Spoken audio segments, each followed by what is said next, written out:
Okay, everyone. We're back. Sun's out. Meant to be 29 at 3 o'clock today. We're on the rooftop. Got some webs here. Got me Baggys on. We are joined by Red and Sam of Baggys TV. You've no doubt seen them on the Explore page. Travelling the globe, hitting the outlets, hitting the best sneaker stores, clothing spots, sample sales, all that good stuff. We're here to talk to them about webs and Baggys. Some enjoy that, appreciate it. Yeah, thanks for having us. Welcome to the Drop Date podcast. Yeah, thank How you. are we doing? Yeah, thanks for making the trip down. Of course. How was it this morning in this heat?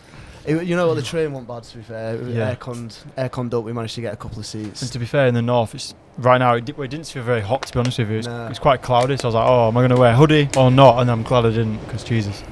Is it grim up north this week, is it? Well, we just got back yesterday from France, but it's London heat is just nothing like it. City heat's different. City heat's different, man. It is, man. It's completely different. Yeah, it takes some getting used to. Bit cloudy up north, as always. Yeah. We don't see much sun up north. Grim up north, as they say. It's not that bad. Right, so where do we start? We want a little introduction. If you tell us, Yeah. tell us about yourselves, Yeah, your go on. normal lives, and then Normal lives. Well, since 16 we've been into shoes really. It were football boots that got me into it. I started going down to the outlet to look for football boots. I noticed other people like Remy that you know, head to toe in all the gear. I remember one time he were wearing the 98 Total Oranges OG release, I think they were, and like that was the day I was like, I need to start getting into my trainers. My first ever pair of Air Maxes that I bought for myself were a pair of the Air Max 95 Jacquards, you know, with the lacing on the sides of them. Yes. Horrific shoe. I couldn't believe I used to wear them, and I used to wear spray tight jeans with them as well, so times have changed since then, but yeah, just definitely outlets that got us into the scene for us anyway. Yeah, I was going to say, I think it was very similar sort of timeline you there. But for me, I was more interested about the unique shoes and like seeing people with like mental colorways and stuff on. So my first pair was actually Greedy 1.0s. That I bought, even though they had a split bubble on the back, but I didn't care because I was like, it's fine by me. Good but shoe, that. Good shoe, yeah, a good shoe. that was in the running to be worn today. Oh, was it? It was. See, yeah. that's probably one. That is, that's one of my top. My one gripe with that shoe. I think I've probably had 3 or 4 pairs through my hands. Like I probably try to wear all of them. I feel the lace loops on them always split. Yeah. Like they're always like frayed after like 1 or 2 wears. So I don't know if I've just been shot and snide pairs of Green 1.0s to people. You moved them all on. Yeah, I have. Decent yield across those. Decent return price, 64%. Give or still take on wearable each of them. now? Yeah, I wore them not long ago. Mine are still pretty good, actually. Yeah. It's a shame that they get unwearable, innit? Unfortunately, I sold them on. So, but that's probably the first pair I was bothered about, and then from then it just stemmed more and more. Like how colourful could I get? Almost.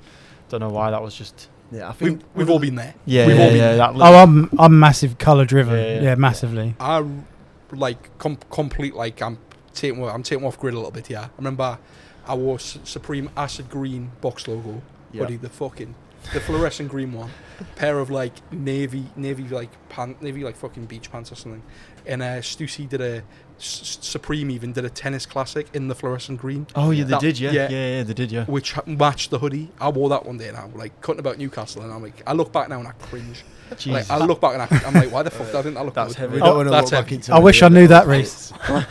He's dead and gone. Oh, sad times. So did it start at footwear, or was it is it clobber first, footwear second, or which is it for you guys? First for me. It was footwear first, and then obviously when you start to get into footwear, the clothing definitely comes with it, doesn't it? Yeah. But like we were lucky enough to go to like certain sample sales, because obviously when we were that age we were in the reseller mind sort of thing, and we got not invited, we managed to get access to like a Stone Island sample sale, Maharishi sample sales from Young. So, and when you're young and you're buying them sort of clothes for so cheap, it always helps to like start building your wardrobe up and that. But I think I was going to say as well, like surrounded by like Remy and stuff. I remember obviously because we'd go the outlets every day. For obviously Thursday was always drop day for Supreme. Everyone on the phone at 11 like, oh, what we're going to get, what are you going to get? So it was like, we're obviously like in our brains just thinking, even if I can't cop anything that's worth money, I will then try and buy something to almost look cool. So it's like, oh, what have I just bought? So it's just, mine kind of stemmed from that, to be honest with you. I used to have a fair amount of Supreme, but then I just kind of like went to like Nike ACG was like my next favourite sort of phase, which I went to.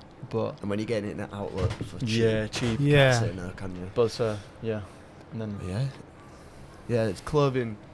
It definitely took me a couple extra years to get into the niche of clothing compared to trainers, because obviously when you're in the outlet every day you're seeing different trainers, whereas the clothing was never as good because you'd be buying more sportswear to sell rather than, we've seen ACG in there, we've seen, I don't know if you remember the Nike Italian label stuff, you know, the knits, like that stuff were cool, but it just wasn't a thing that I'd wear at the time. Yeah. But the Stone Island sample sales were an eye-opener for sure. They were in London. The first time we went, we got loads of 2014 Stone Island Supreme collaboration stuff for 50% off the retail price. Mm-hmm. So, and this was 2018. Yeah. So it was 4 years old, brand new with tags, and it was 50% off the retail price. Do you remember the white knit with the reflective logo? Yes. On the front? like them, We and got then a couple of them. we had like bucket hats. the heat reactive bucket hats, heat reactive caps, Yeah. like Stoney Supreme jogger set, like as in like, you know, it had it all down Supreme and like reflective, like crews like that. And obviously when we were going there, everyone else who was at this event, they were just obviously picking up on that for like, themselves. yeah, for themselves. Personal So base. they were obviously just window shopping almost, and we were like running around like crazy lads, like resellers. thinking, get us a box. 'cause we were So just gonna where buy did everything. where did that mentality come from? Like, oh, there's money to be made here. Like, to be fair, how did that?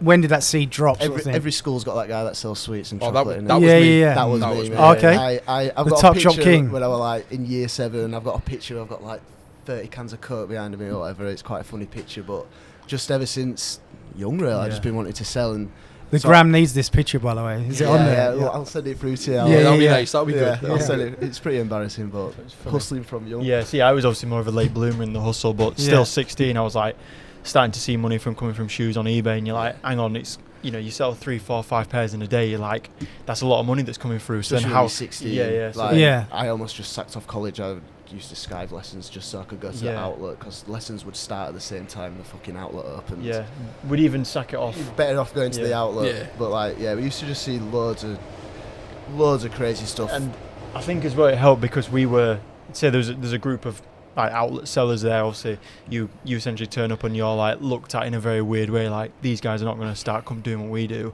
Yeah. Soon then we got accepted a little bit, and then yeah, we people obviously are defensive. yeah, when we it were the comes young to lads, outlet Yeah. game and at then first. then we started seeing them obviously rocking up with say nice clothes and a nice car or whatever it might be, and then you're thinking, if they're making this sort of money from reselling themselves at the same shop I am, Yeah. what's stopping me from Yeah. doing that? So then it just Yeah. pushes Where do you from think that. you got that drive, that spirit to make money early on from? I don't even know, man. I don't know. I couldn't tell you. I just remember going to the Asda before school, buying 4 bars of chocolate for £1 and selling for 50p each. I bought a PS4 with my money that I sold sweets from school, and I was fucking buzzing with that. I remember when I was a kid, I made Call of Duty videos on YouTube, like Call of Duty 4, like Modern Warfare 2. Nice. Are they still on YouTube? This guy's a cod. Yeah. guy. that's You me. will not. You know what's funny? Are they still online, Reece? They're still online. We Luke, record, we hunting them, boy. we record this on Kingsland Road in Shoreditch, to give some context to the viewer. And about three years ago, like across the road, like maybe like 2 minutes down the street, there's a bar called Jaguar Shoes, and there's a bus stop outside. I was like drinking in there like late at night. I came out and there was a guy standing waiting for the bus, and he said like the YouTube channel name was. He's like, "Are you such and such?" And I was like, "What the fuck?" That's mental. I was like, "That's completely nuts." I've never met anyone who's like recognised or remembered like shit I used to do on YouTube, because I think at one point I had like 20,000 subscribers for making like That's a Call of lot, Duty videos. yeah. Like, Why have you that's a ditched lot. that? 20,000, you could have been. You could have been UK's Mr. Beast, bro. I kick myself every day, but like Modern Warfare 2, I was obsessed, man. Yeah. Trick shotting, trying to like get kill feeds, that sort of stuff. Yeah. And I'm Me. I would say it's that with me. It's that with me. looks like this Right. guy's so lame. How are we only just learning this? Yeah, I wasn't. I did game, but I was just more like. But FIFA, sorry, do you know what I mean? Yeah. the reason I say that is because when I was younger, I used to before I ever got into shoes, I'd like just try and like source like random bits and bobs. Remember I went to a like car boot sale, and the goal of me like doing this car boot sale was to buy like an HD PVR to record my gameplay in HD. Before I Like, got yeah, film, yeah. I used to get. Because Yeah. like I had a Dazzle, which is obviously like standard definition, like 360p, Yeah. and I want to level up the content, like Yeah, reinvest. See, So I managed to like make enough at this car boot sale to buy the HD PVR, and then make better videos. See, that's the Yeah. hustle. That's like- Yeah, that what is I the like. hustle. Yeah. Was the channel ever monetized? Yeah, I had a partnership with Machinima.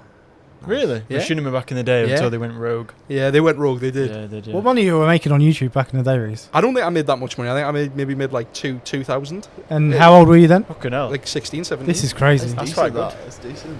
But yeah. Yeah, the money on YouTube back in the day Oh, used to be crazy. money. Yeah. If you get a good And CPM. I'll look at people like I used to like.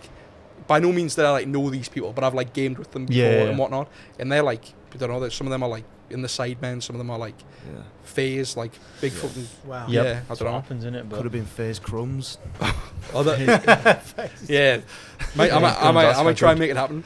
What was your user handle? I'm not saying that. If anyone finds it, I'll give you Damn. 50 quid. Fair. If anyone finds it, I'll give you 50 quid. You're not going to give it up? No, I'm not giving it up. Come on, I'm not man. giving it up. I've took any of the commentary stuff down. I did like a let's play on a game, and it's me commentating it. And that it's like when you look back, it's pretty cringeworthy, but you're like that's like a coming of age thing. Yeah, so that's to how it speak. works. Yeah, Finding your feet. yeah. So the reselling's always been a thing since young. Yeah. So to that end, you guys have never had a proper job, as your Well, no. parents would I call should it. say that whilst reselling, because you did reselling full time, obviously, Yeah. so after college, like, finished college. Then I went to university in Birmingham. I went to basically study business of fashion. Strategically put Birmingham as well because they had an outlet there, so I kind of knew that Yeah. I could then I love that. make money on the side. God, And Yeah. I love You that. didn't need to But- get into too much debt with your student loans. Yeah. Well, exactly, because Yeah, yeah. I'd literally go there 3 times a week and then stock up on what I could, and then obviously in my room, like my tiny little box, just under my bed, just whatever it is, and then obviously walk to the post office and just kind of still run the business in that sense, and it would work. But there's something there's something beautiful about that, like that level of like hustle. yeah, Yeah. I think it's lost on like quite a lot of people. I don't. They don't do it. Well, they're not teaching you that at school. No. They're really No, not. no. They're not. They try to stop you because I remember selling sweets. I got caught in PE, fucking handing out chocolate bars. Fucking got took to head office. You're not allowed to do that. It's unhealthy while they're selling whatever they're selling in canteen. But I still carried on selling sweets. You know what I mean? It's one of them. But yeah, so obviously, I did my uni basically through COVID. Obviously, all that stuff. Stayed at home for the majority end of it basically, and then I did get a job at Asda in the head office, doing gardening. As in, I was a merchandiser for gardening. Obviously, great company. Enjoyed the people I work with, but I wasn't in it. You know what I mean? It's not something He's I not wanna that do, corporate guy, run. yeah. We moved in together and he was working from home probably 4 out of 5 days. I remember just coming home, just him sat on the sofa with laptop open, not doing anything. I thought, right, let's do something that we like to do. Yeah. Because at the end of the day, the money that you were making from Asda and the money in COVID I started delivery driving. Because as I was self-employed, I was getting government grants, but I was just rotting away. I had to go do something, so I started delivery driving. So I did that, and I just said to him, look, we're living together now. We can carry on making this shit wage doing what we're doing, or we can sacrifice 6 months and hopefully build something together that can, in the long term, is going to make us money. Yeah. So he quit his job, I quit my job, and then ever since then we've just fully gone for it and lived off savings sort of thing. Yeah. We haven't seen a penny for quite a long time, but Yeah. it's one of them, wild. innit? You got to sacrifice. You do, Yeah, especially absolutely. when We we don't do. have much. It's all about the long game. But Yeah. we this obviously wasn't just like a overnight thought, as in, say when I was still working and he was still working every night, obviously when we're out with the boys or whatever, Yeah. we'd still just me and him just be like, right, this is what we want to do. We want to do this, want to do that. Like I remember when we went to the first Maharishi sample sale together, Yeah. we were like, we're going to buy this, we're going to buy that, we're going to sell it here, we're going to do this, we're going to do that. So it was all very much kind of thought There out. was a strategy and plan Yeah, we behind always all had a of strategy it. Yeah. and like who was going to If you- do what part of the business, and we were going to do If you look Right. through my voice recordings, there's voice recordings from 2 years ago Yeah. talking about what we're doing today and Yeah. notes. Because I used to have an office for all my outlet stuff that I used to stock because my mum got fed up of being it in the loft and the orange boxes marking the white walls or whatever have you. But and if that's ever happened to your white walls, olive oil is the trick. Good Yeah. tips. know that. Olive oil. Wow. Olive But, oil.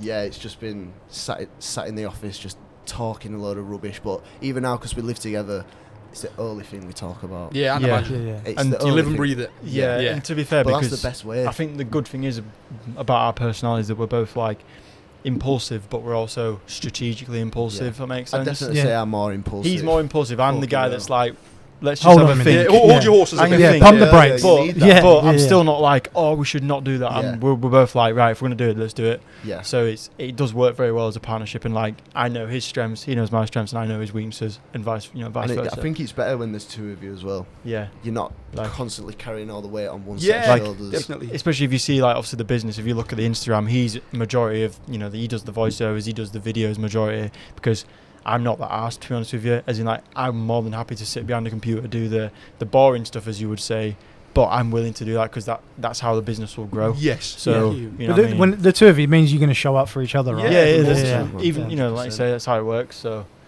You know, if you want to take a day off, Yeah. someone Yeah. making you accountable, saying, And "Come on, now we've got work to do." literally, that's Yeah. how it works. So We one of us- do live an identical like- life now. We do CrossFit, and it's like classes. So if I go to a class and he doesn't, I come home and like, oh, you need to get to gym. Yeah. And he's And like, fuck, That's I- like- So Do you know what I mean? it's We- like- we it's go like to the that, gym yeah. at the same time, we eat at the same time, we film at the same like so it's every holiday we go on, we're there together, sort of thing. Yeah. So we are living and breathing it. But some would we say just it's love too it. much. You're like, oh, do you have your space? But realistically, I don't want to do anything else. To be honest So, with you, like, so your CrossFitting is your outlet from the day to day. Yeah, probably, yeah, that's yeah. when our minds switch off a little Yeah. bit. Well, say that. Yeah, Like, say that. It's hard work. it's hard. Doing yeah. a pull up like, oh, here's a content idea. Yeah. No, yeah, it's But a bit like that, to be it's- fair. To be fair, yeah, when like when we're doing workouts, whatever, you might actually get a random thought thinking, Yeah. why not do this? And to be fair, when we've been at the gym, that's some of the times where we've received some really nice messages and stuff where Yeah. it might be from brands that were like, oh, we'd love to work them in the future, and then hang on, they've just messaged us. So it's like Yeah, kind of a nice spot almost nice. where yeah, it's good. we are, but yeah. It's like a different crowd as well, because we're like the youngest in the gym. Everyone's like 30, 40, 50 years old. And there's a lot of successful people in that gym, because not everyone can go to the gym at 10 a.m. in the morning, do you know what I mean? Because Yeah. they're working in that. And it's just nice to be able to listen to their business side of things. And even though it might be a completely different business to what we're trying to do, you can take just little tips and tricks from these sort of people and that. Mm. But yeah, it's definitely a release from being stuck in the house all day or whatever. But that's why we try to make as much content as possible outside of the house. Mm. That's what we try to get here, there, and everywhere, because it's more fun for us. You're out the house, Yeah. a bit more energy on film and camera. But yeah, we love being active and doing Yeah. stuff that we try to And, say. and them Gymshark deals pay bank, don't Oh, they? Well, yeah. look how big fashion is in the running scene Yeah. now. It's Yeah. absolutely massive. Once we It's get massive. that pop in that side of the business, then Yeah, I'd love to do some like sportswear. It might be a 'Cause- bit slimmer than Baggies, but but Well, like, I mean, it would you've be got. nice. I mean, if you've got a relationship with Puma, they're all over High Rocks, aren't they? yeah, they are. I've just seen the sponsor, the High Rocks athlete, actually. They are the principal sportswear Are they? partner Yeah. of High Rocks. Oh, Yeah, there you go then. yeah, the whole that'd be thing. nice. That'd be nice. but Yeah, my Yeah. nieces have done a few of them, and they're like hard. I'm doing yeah. a High Rocks in Hardcore. October. Yeah, yeah, Yeah. no, it's gonna you be- doing it together? nah, No, but we're doing a marathon in December together though in Valencia. Which, Yeah. That'd be nice. yeah, well, First Hot. marathon. first Yeah, marathon, yeah. It's one of them where I want to Probably tick it off. Yeah. Never do it again. yeah, Okay. that's literally the same. I'm by no means I'm not an athlete. You should get Reese will host you at the Great North Run. Are you hosting that? No. I'm just laughing like a man who's never like done a run in his life, like describing the Valencia Marathon as, oh, that'll be nice. yeah, Yeah. nah, but You'll hit the outlets after though. yeah, yeah. oh, but Go yeah. on. Somewhere, See, somewhere, we'll always somewhere. plan. Yeah, I'm about to ask why Valencia, but I'm sure there's a The good Spanish reason. outlets are decent. The Yeah. one in Palma is pretty good. I'm Palma's surprised a to be really fair. nice city. No, yeah, actually, Because I Well, think the thing is with Palma, once it gets shipped in, Yeah. once it gets shipped into Mallorca, imagine how much it costs to ship it to another outlet. Oh, so right. everything I've got goes you. to the outlet in Palma. But Palma's a lovely city. It's got loads of streetwear shops. It's obviously got your Gucci, your Prada, Yeah. blah blah blah. Carhartt. It's got a Carhartt. It's got a Carhartt outlet.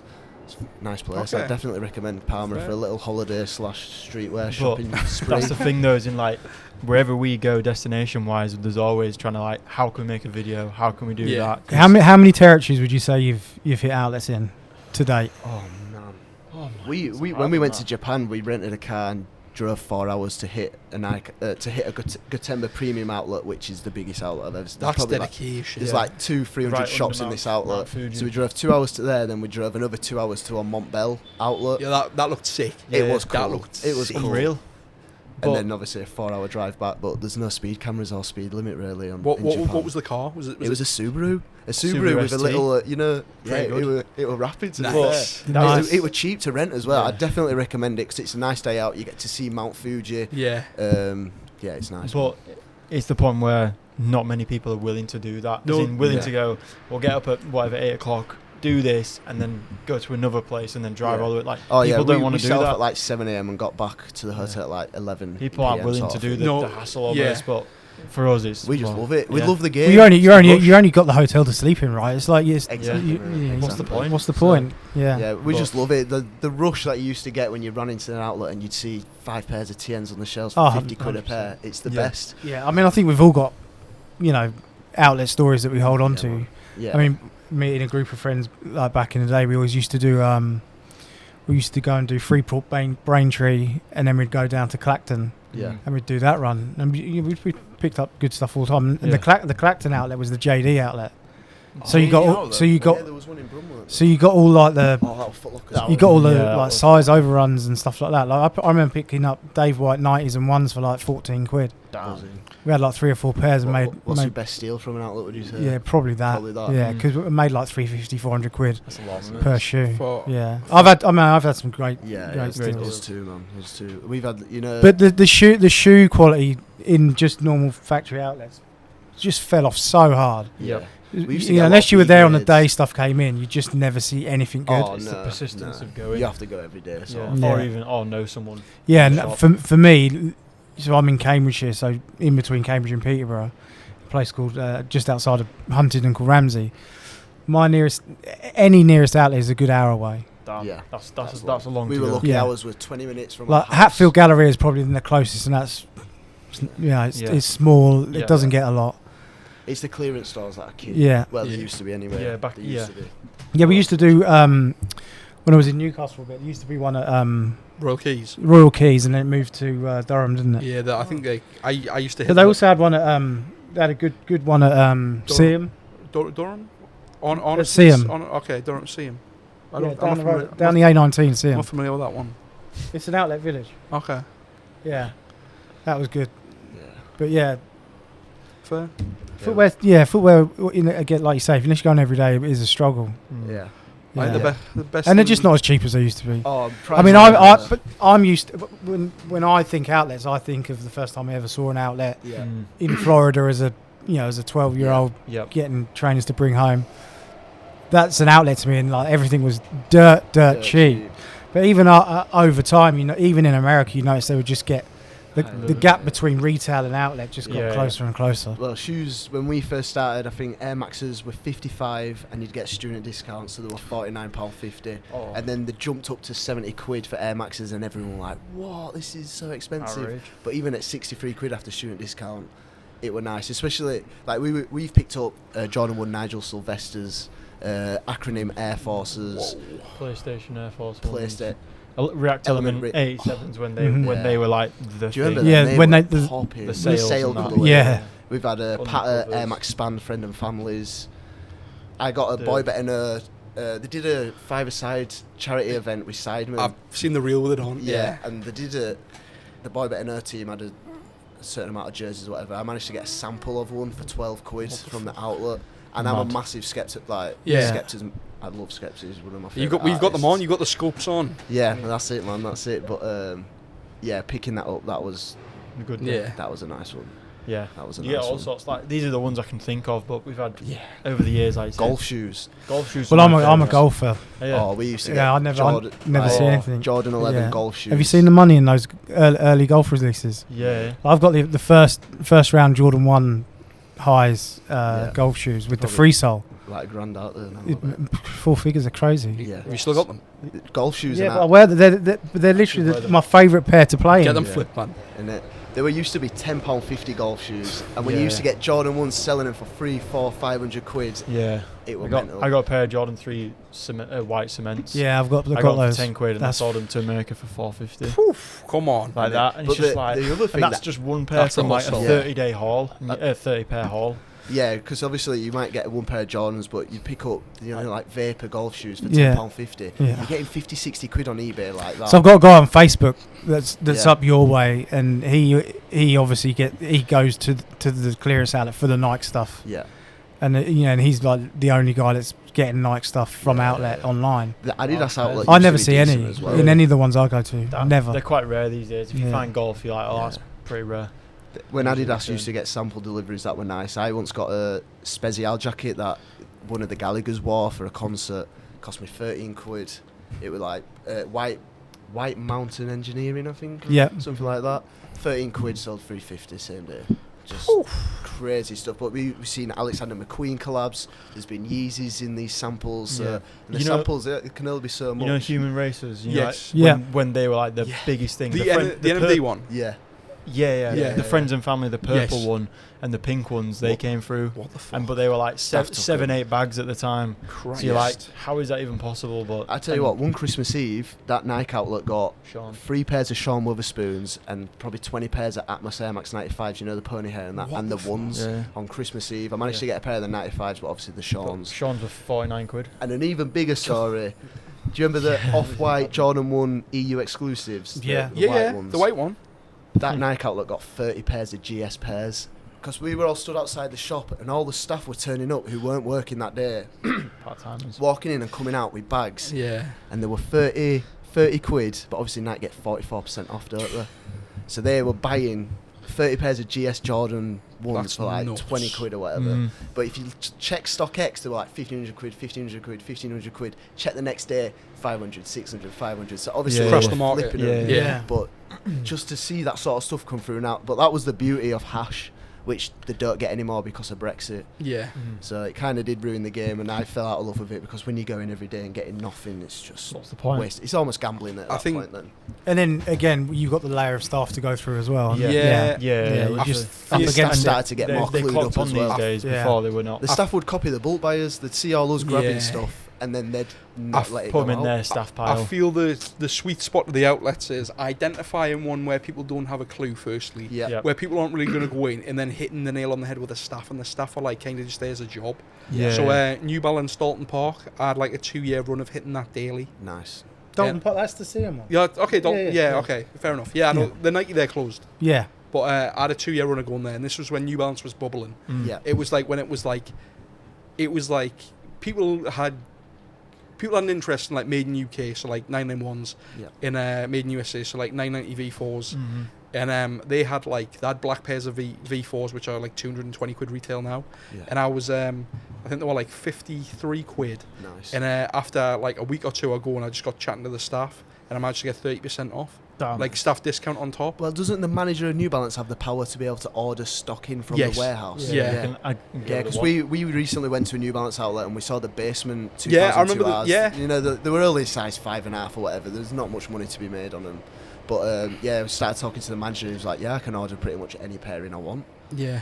which is pretty baffling. So- I'd take crazy. advantage of that if I were After- the manager. 100%. After like going for a couple of weeks, I managed to like unlock this 30%, and then I went every day. I'd take photos of like what they had. I'd go in the stock room. I'd take photos of like the shoes, and I was like, okay, you know what? This is what I've got to play with. Yeah. No one else is going to go there. No one else is going to buy these. So I was in essence like drop shipping. Yeah, I was drop- drop shipping like from the New Balance outlet, Wow. and it was like I was selling them for like, say I bought a pair of shoes for like 40 quid. I'd sell them for 100, Yeah. and I was getting the 100 quid Nice. before I'd even bought them. Yeah, There's that's not a good. better feeling than walking into an outlet and selling something before Yes. you've even paid for Yeah, it. I know. Like there were once a day in that outlet where there was probably 200 pairs of Element Reacts, but before they were so cheap, they were so expensive. Like the sales were 300 quid, the black and whites were 220, and because they came in a red normal box like that, you could just box transplant it with a hairdryer, peel the label off, use an old box, stock exit before you've even left the shop, which was just the best Yeah. feeling ever. I used to do it with football boots as well. I had a guy in Malaysia that used to buy, the really bottom tier football boots. He used to just buy and pay me 10, 15 quid on top of pairs. I'd buy 30 pairs and he'd pay me before I've even left the shop, Yeah. which was the way I managed to get enough money to start buying stuff to sell myself, because I used to have to stand in shop, didn't have enough money to buy them in my bank account, stand in shop, wait for the PayPal from the Malaysian guy, then buy them, and then just almost carried on doing that for a few months until I had enough money to I think actually... you know what though. I think everyone's been. I've definitely been there before. I've been in the queue for shoes, and I've been like, you know what? I don't have the. Fucking, like when I was younger, I might not have the fucking bread. I might not have the bread to buy these, but like, you know worrying, what? innit? If I can shift them before Yeah. I can get in the shop, Yeah. Yeah. even better. And I Yeah. feel like that was. We've spoken it quite a bit. Like the glory days are like first come first serve, and the real like hustle and like hunt of like going to outlets and like shopping brick and mortar. Yeah. I think it's like I think it's it's definitely gone now. Will it ever come back? I'm not sure. Yeah. But I feel like you see like a lot of these Discord like cook groups. The cook groups, like coming up, and like these like daft reels I see on Instagram where it's like day in the life of like an outlet reseller. Yeah. And I'm not like saying this to cause offense, but like ultimately you don't really have a clue. No. And it's like someone's like led you to this, whereas like people like yourselves are like. Well, the thing is, tuned in. We didn't used to tell any of our friends Mate, I didn't anything either. because we wanted to keep it as low key Yeah, as of possible. If we course. start posting about it online, It's game 10 over. people are going to turn up the next day, and that gives you 10 less chance of picking something You don't want up. to blow up the spot. No, you Exactly. if you look at what they're like day in the life of a outlet reseller, what they're getting like is the stuff that I've been leaving for years. Mate, You know what I mean? yeah. It's just like Literally. realistically it is. It's just like Literally. how are you making money from that as from someone from my point of Like view? they're driving like an Audi RS3 20 miles to the outlet. It'll be pissing petrol, and then they're buying shoes that can make like 14 quid profit on. I know. And I've But you got all of them sat on eBay I've bought forever 10 long. pairs. I've made 140 quid. Well, you haven't because No. it's Sold like them yet. they need to sell. Yeah. And they're not shoot if Nike can't sell them on the outlet to a general consumer who's going to walk in. How are you going to sell them like on an eBay or a Depop? I've got Yeah. a pet peeve of that where they always send like show the screenshots of an eBay selling like, oh, they've sold for 70 quid. You're like, bought for 40. You've made 30 quid. I'm like, well, your fees, your shipping, your cost of packaging, whatever. Logistics like, of it, yeah. Come on, And like eBay fees now. realistically, you got to think like you're not making 30 quid from if you're selling something for 70 for 40 quid. Like, but Nah. what can you do? That's why we're kind of out. We're out of that because realistically, it's you can't long make now. money from that. It's long. And it's Don't get me wrong, if Castleford came back where we were Yeah. and it was clearance and Brexit weren't here, I'd probably still be there now. Like. we're doing a opening video. Yeah, But yeah. It's yeah. I'm kind of gutted that because when we were doing the outlet shorts, reels, TikTok wasn't a thing, was it? That's relatively new. Yeah. I 100% wish I filmed more of it. Don't get me wrong, if you go down my Snapchat memories, I've got pictures of everything that I've bought, but I wish I took more clips of it Yeah. and stuff. But just to almost relive the Yeah, memories. do you know what I mean? a little bit of a yeah. movie. Yeah. Like, Because if say we had all that footage now, oh, it would go crazy, man. It's Yeah. like when you hear stories of like the Pata Chlorophylls like hitting outlets in Australia and stuff like Yeah. that. Yeah, You're like, yeah. or you can find like a grainy potato A photo. pair of Mars yards hit Cass. Fuck off. One pair of Mars yards. Really? And guess what? They escaped the staff because nobody knew what they were. It escaped all the bulk buyers. It came out in an afternoon when there were no bulk buyers in. And the only reason they knew the Mars yards came in is because when the manager were checking the sales and transactions, it said Mars yard. Who got them? Do you Some know? random- Probably some Do random. you know how much they customer. were? there won't have been much. Oh. They'll be priced at 55. I Yeah, there reckon. would have been 70 quid, like Air Max. It used to go Air Max That'd be 70 quid, and then Nuts, anything else man. 55, Yeah, and then Wow, if it that's were nuts. Court And you- boroughs, and you- 35 fair, or whatever. That reminds. I was going to say, like when the Air Force 2s, the Supreme packs came out, like obviously quite a few years ago now. Literally about 2 weeks after, I then went in on a Friday night. It was like, oh, I'll just take my brother. Just why not? Just see what there is. And I got the full pack times 2, just in an outlet. I paid like, I think it was an average like 20 quid a pair. What the And obviously they were like 100, whatever And it was. We and used to it's get like, dunks back then. But do you remember the pink box dunks? Yeah. yeah. They used to be in the outlet all the time, but dunks weren't hyped then. Yeah. So we used to sell them for 70 quid a So- pair. you couldn't give dunks away back You- then. Oh, like you know mids, what? mids. You couldn't. Janoski Maxes you used to couldn't- sell more. Yeah, Janoskis used to be more. Yeah, yeah. And they're a bad So shoe. that that Shower Shezzy. Royal Keys outlet in like Newcastle. When I was like how old was that? Fuck. Must have been 19, 20. I walked in there. Dilla sold Dunk Lows. Oh damn. Oh, £13 a pair, fully boxed. No, they weren't ripped. They were boxed. Wow. You could shut the box. yeah. I didn't even have a car this time.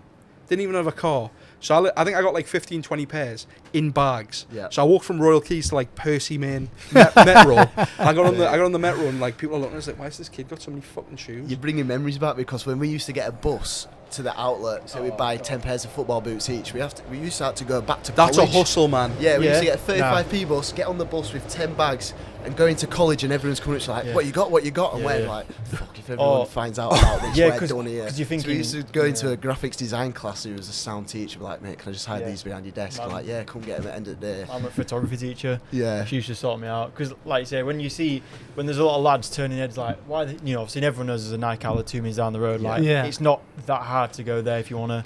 As soon as we got a car, I didn't want people to be like, different game. we had to. This was before we had a car, so then we'd obviously get the bus to the outlet, but to get to and from college to home, you had to get a coach. So we'd then be there like fucking hell, trying to get like 10 that's bags a on hustle, and go. man. Yeah, That's a totally hustle. There were some long days, but it But- was well worth And then it, obviously I'd though. come into my house, my parents were like, what have you got today? And you're like, well, I've got this. What's that like the first time you rock through the front door and you got Because 10 bags in each I had arm? to basically was like to my parents, I was like, look, this is what's happening, this is the game plan. And then they were like, obviously listening to like, basically I had to pitch them why I was Like doing Dragon's this. Den. Almost, it felt like it. I put the bags on the floor and they were like, why have you bought so much? And they're like, oh, why don't you start off with one pair? And I'm like, yeah, but if I start off with one pair, I'm not going to make as much money. If I start off with 3 pairs, you get my gist. Yeah. So it just, anyway, they were like, yeah, why not? And then it just soon like flipped. Once they realised that actually he's selling them, he's not holding them, he's actually selling stuff and whatnot. I was quite lucky. My parents were super sound. Yeah. My parents' worst thing was that I had to use my mum's eBay. And you know, as soon as someone puts a complaint in about a pair of shoes, you've lost everything. You've lost the shoes, you've lost the money, you've got a negative feedback. And my mum used to get so frustrated. There was one guy that once bought some metal studded football boots and he wore them on AstroTurf and they broke. We proved that they were authentic with the receipt, blah blah blah, and it just ruined my mum's eBay. She was like, right, I'm never doing it again. So then when you before 18, What was your mum shotting on eBay, by the way? oh, just all fucking Like- old bags and like all that vintage- stuff. She was vintage was she a was thing. shotting Superflies for me. But, yeah, but it's then when you create an eBay on a PayPal before you're 18. Oh, it's a nightmare, mate. Yeah, it's not a no- nightmare. As soon as you send your even when you turn 18 and then they ask for ID. Then they lock it. Shouldn't And they have lock locked it it. off. I remember I was like 18, I had 1,200 quid in my PayPal. They locked it for 6 months, and I was just like, fucked. That was like all my money. Shouldn't have kept it in the PayPal, but that 6 months. We've that all was been there. unbelievable. Yeah. Yeah. We have. But yeah, PayPal, they got too much power. They Too much do. power. They do. Elon Musk still own. No, he something like sold- that. He sold it he out. sold it, didn't didn't A he? long time ago. Yeah. yeah, I mean, brother. Yeah. To be fair, I got stung on. I got stung last year. Like just shy of 500 quid. Yeah. Shipped some shoes to some kid in America. Lost the tracking. Put a claim in. Couldn't find the tracking. And I bet they were delivered as He well. got them. I know for a fact he got them. And I was just like, fuck. He's always that. I was just like, I've been turned over here. Yeah. And I was like, fuck's sake, man. You can't do a thing. You try and No. ring them. You try and explain. They're like, you got the tracking number. No, you don't. You don't. No. You got to take that L. yeah, it's You gotta the- take that it's out. to learn it. You know what? And you know what? I'm like, I've been doing this for years, and sometimes you'll still get that learning curve. Yeah. Yep, Yeah. we've done that. Never stop learning. Never stop learning. So, tell us about the creation, the concept, the start of Baggys TV. Like, how exactly did that? You know, did you transition from Go. Yeah, well, doing your other thing to creating Baggys? like, because I said we used to obviously like on an evening speak about our ideas for just me and him, and then we kind of obviously both wanted to design something to create essentially a pair of jeans, and like what we said before, we could either pay for advertising, sponsorship, and get your Instagram fucking ads and that, or Facebook, but then we were like, why not put this money that we would put into ads into ourselves, create a bit of a business behind it, a bit of a face, so people actually respect us and respect our content and our opinions, really. So it's basically, I think some of the brands that do best nowadays are the ones with personality behind them, like Cortez, for I agree. example. Clint. He's a cool guy, isn't he? He's a cool Yeah. guy. People will buy his clothes because he's a cool guy. He's living that certain life. He's in the big merc. He's in the strip clubs, whatever have you. And we just thought, instead of, like it says, paying Instagram, giving our money away, because I don't know if it's just me, but if an ad comes up on my Instagram, I ain't buying. Yeah, I'm the same.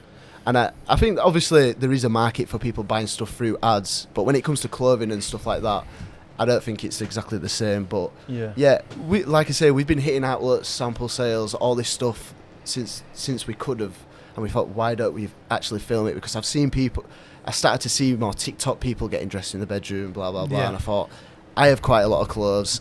Nobody really knows I've got a lot of clothes. I'm gonna try it out. Started to see a few views, and we thought, right, let's go for it, man. Let's try. And I tell you, a big inspiration was PAQ. Okay. Yeah, I'm PAQ. sure We used to PAQ. watch PAQ a lot. I Yeah.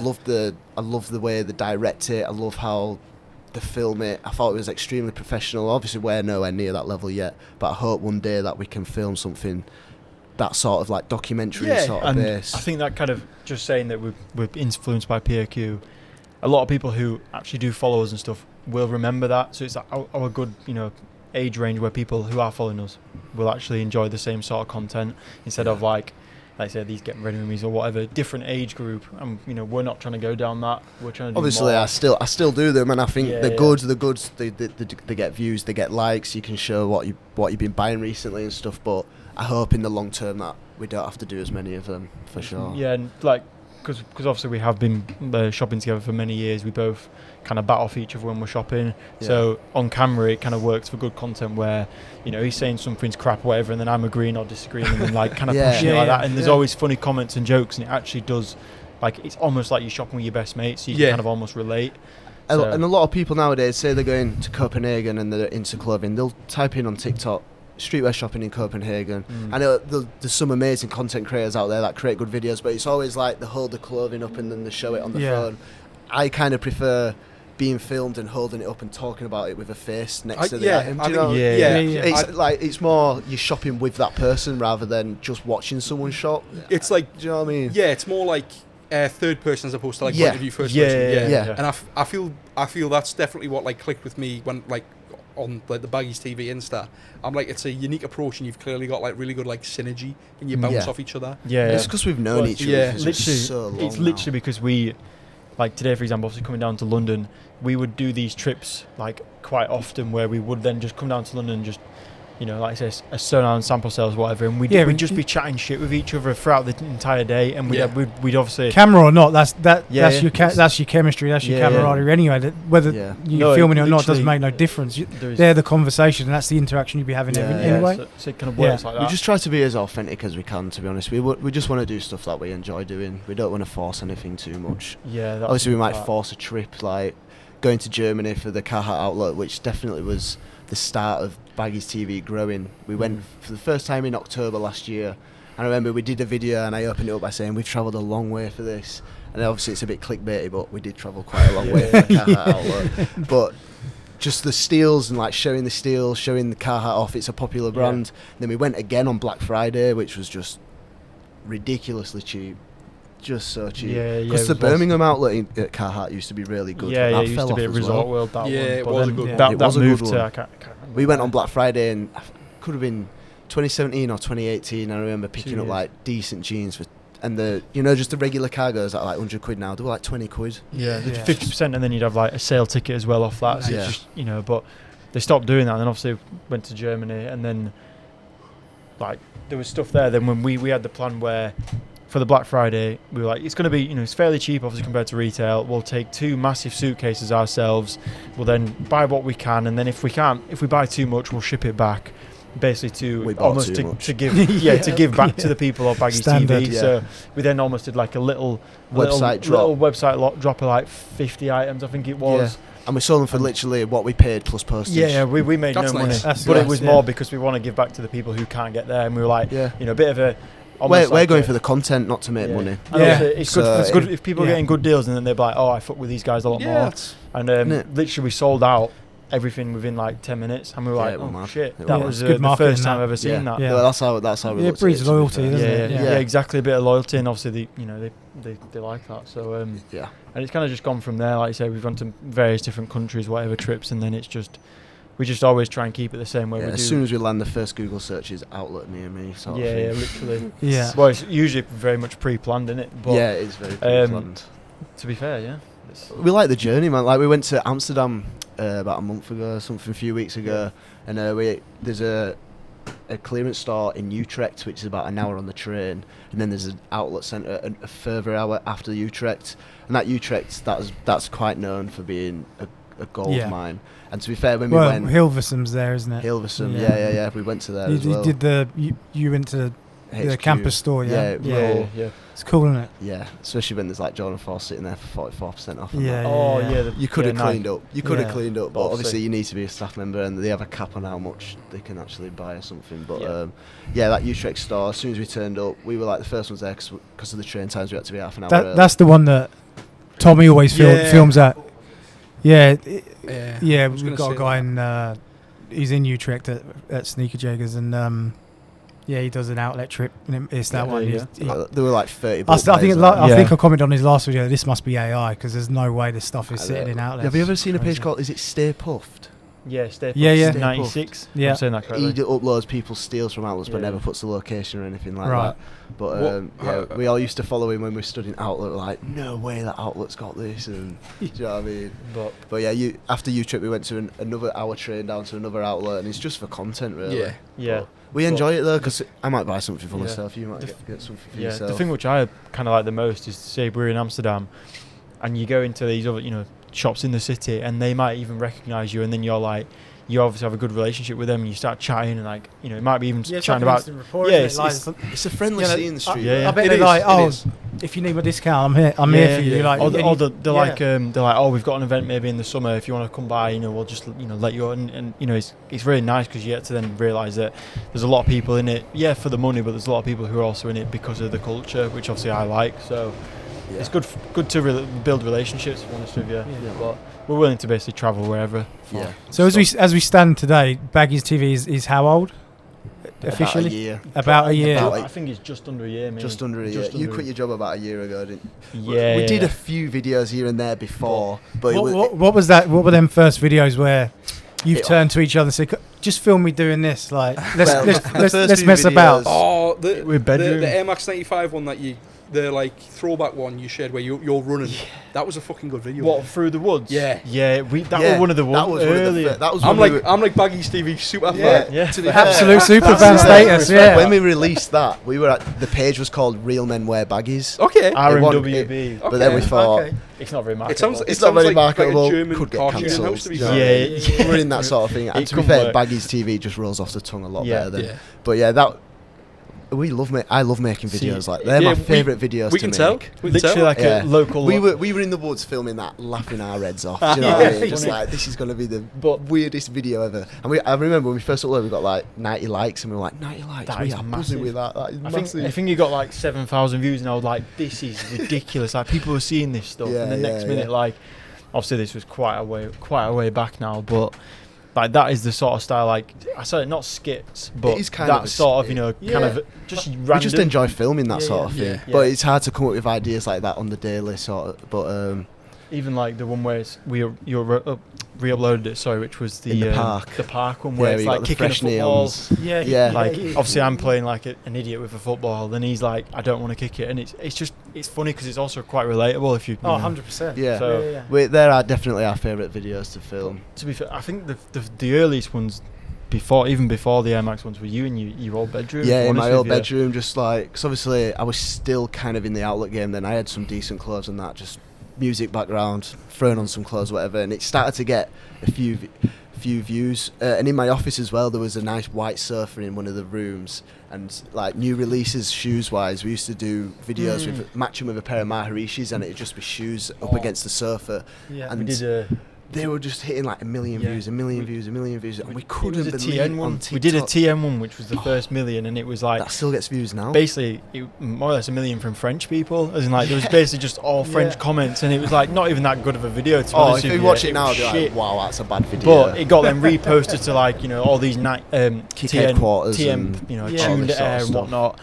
And it just kind of blasted from that, and then it started to then become a bit more of a thing. But them videos, they can get views, they can get good likes, they can get good comments, but it's not a video where you'd purposely follow the page. Yeah. Do you know what I mean? You see it, you're like, it's a cool video, go on. But if you see a video, a bit of personality behind it, you're more inclined to follow it. So that's why we try to start doing more like in person. Yeah, and I think as well for me, like, I'm not a turning point, but I'm quite into like Facebook groups and stuff like Stussy, whatever it might be, and blah blah, basement and whatnot. And you had like a Stussy double zip hoodie, in your old bedroom, and someone had taken a screenshot and were like, anyone got ID on this hoodie? And I'm like, that's cool. I know him, and I'm like, why is it? You know what I mean? So I was like, kind of like, this could actually work if we do it quite correctly. And then to be fair, it's just being consistent though, isn't it, when it comes to content as well? Really is. But don't gatekeep the knowledge. Like, fucking share it. Like, that's it, man. That's what that's what the community's been about. It's always been about. Yeah. I mean, old dudes like me hark back to like the Crooked Tongues forums, and the mantra was show love and drop knowledge. I think for me, and that, you can't say it any better than that. No. We all like the same thing. Let's all, I agree. Let's all share. Yeah. To be fair, if you are wanting to content create, I'm not the editor. I'm not usually the ideas behind it, but just do what you fancy, as in like how you want to do it and style it and stuff. Because that is how I was. Be authentic, right? Yeah, like literally, if we thought the exact same as every other fashion person, we would never release them skits. We would never do anything like that because like, oh, it's not with the norm. Yeah. So it's like you may as well just do something you want, and then it might pay off, might not. That's how it works. But worst thing that's going to happen.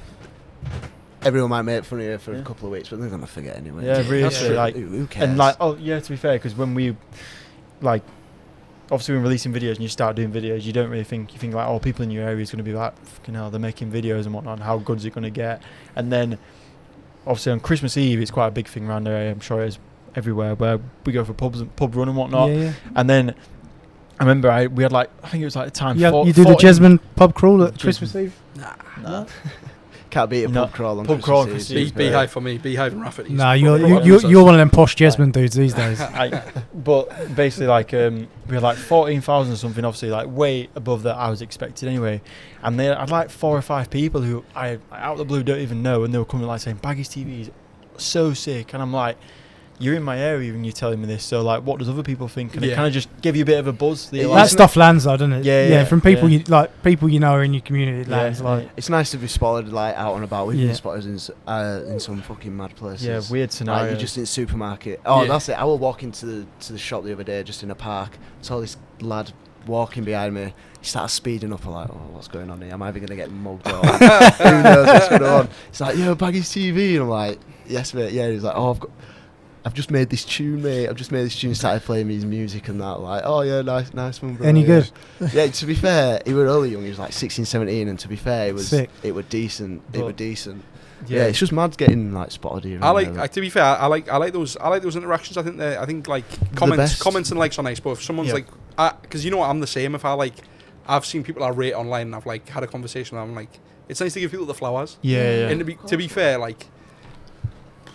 Yeah, it's nice to pick the brain for 5 minutes. Yeah, as well. it's just nice to talk to people, and it's nice to know if you like how you might rub off on someone, as in like if they go back thinking, oh, he's a good guy, and then it might even spark another interest where it's like, oh, next time it might comment on the video. Yeah, you don't know how it's going to affect you. So it's, you know, I mean, it's like we're building this audience now, and you know, we've maybe not got as many as we'd like at the minute, but the feedback we do, like me and Luke see in the DMs and stuff, especially from people who I've been doing this, having these chats with for 20 plus years, say, look, really like your conversations. See, that's good though. It lands.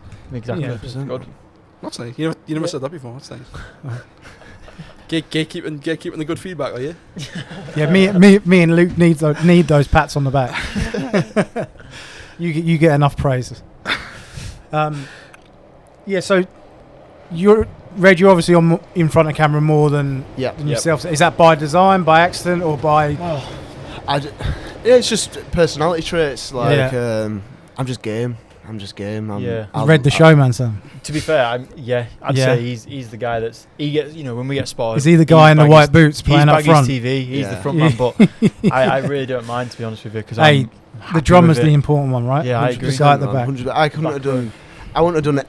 Half of the amount of videos if it weren't for Sam. You've got like, and who would have filmed me if it weren't for Sam? Or then again, it makes sense where we wouldn't have half the audience if I didn't have them. So it's like, you know what I mean? You've got to think quite. And like I say, we're hoping to release our own jeans in the next couple of months. It's a 2-man job, that. Yeah. And if I was on my own or Sam was on his own, he's gonna have to hire someone to do it anyway. And if you hire someone to do something, there's no chance in hell you're getting the same job as what you do if you're both 50-50 on the business. That's do you know what I mean? Literally 100%. We both live for it. We both got the passion for it, so we're both going to be putting as much effort in as possible. And when it's like, it could either be wrong where, like say, if you do employ a mate, for example, they're not into it, and then it means like, you know, then you're 70-30 or whatever, and it's just, with us, we are just on it. We're just ready. Like, as in, if something goes wrong, one of us is there to pick it up. You know what I mean, or whatever. So it's always going to be like that. To be honest with you. What's that one thing that you fight about?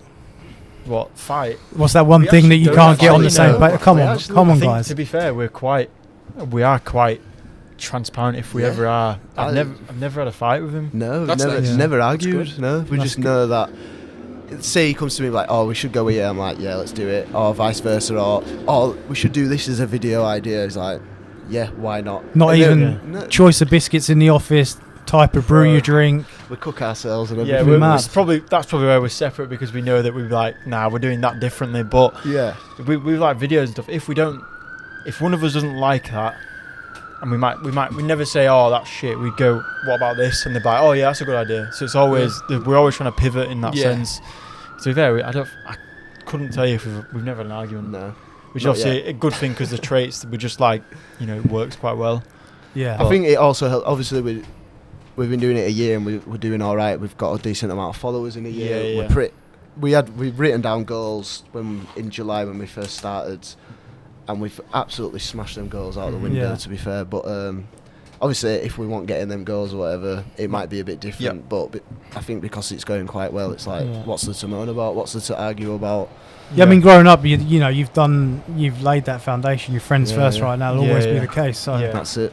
Well, like, They say don't mix friends with business, but it depends on who. I don't agree with that. Yeah, that's true. Yeah. Like, because to be fair, like, if I know that he's making a video, like he's, say we've come back, for example, France, and he's got four videos he needs to make in a day just to, get content and stuff, and then I know that I've then got a pure day shift of doing what I need to do, the backbone stuff, because I want to match him in work ethic almost, because if not, it's just a bit crap, in it, like.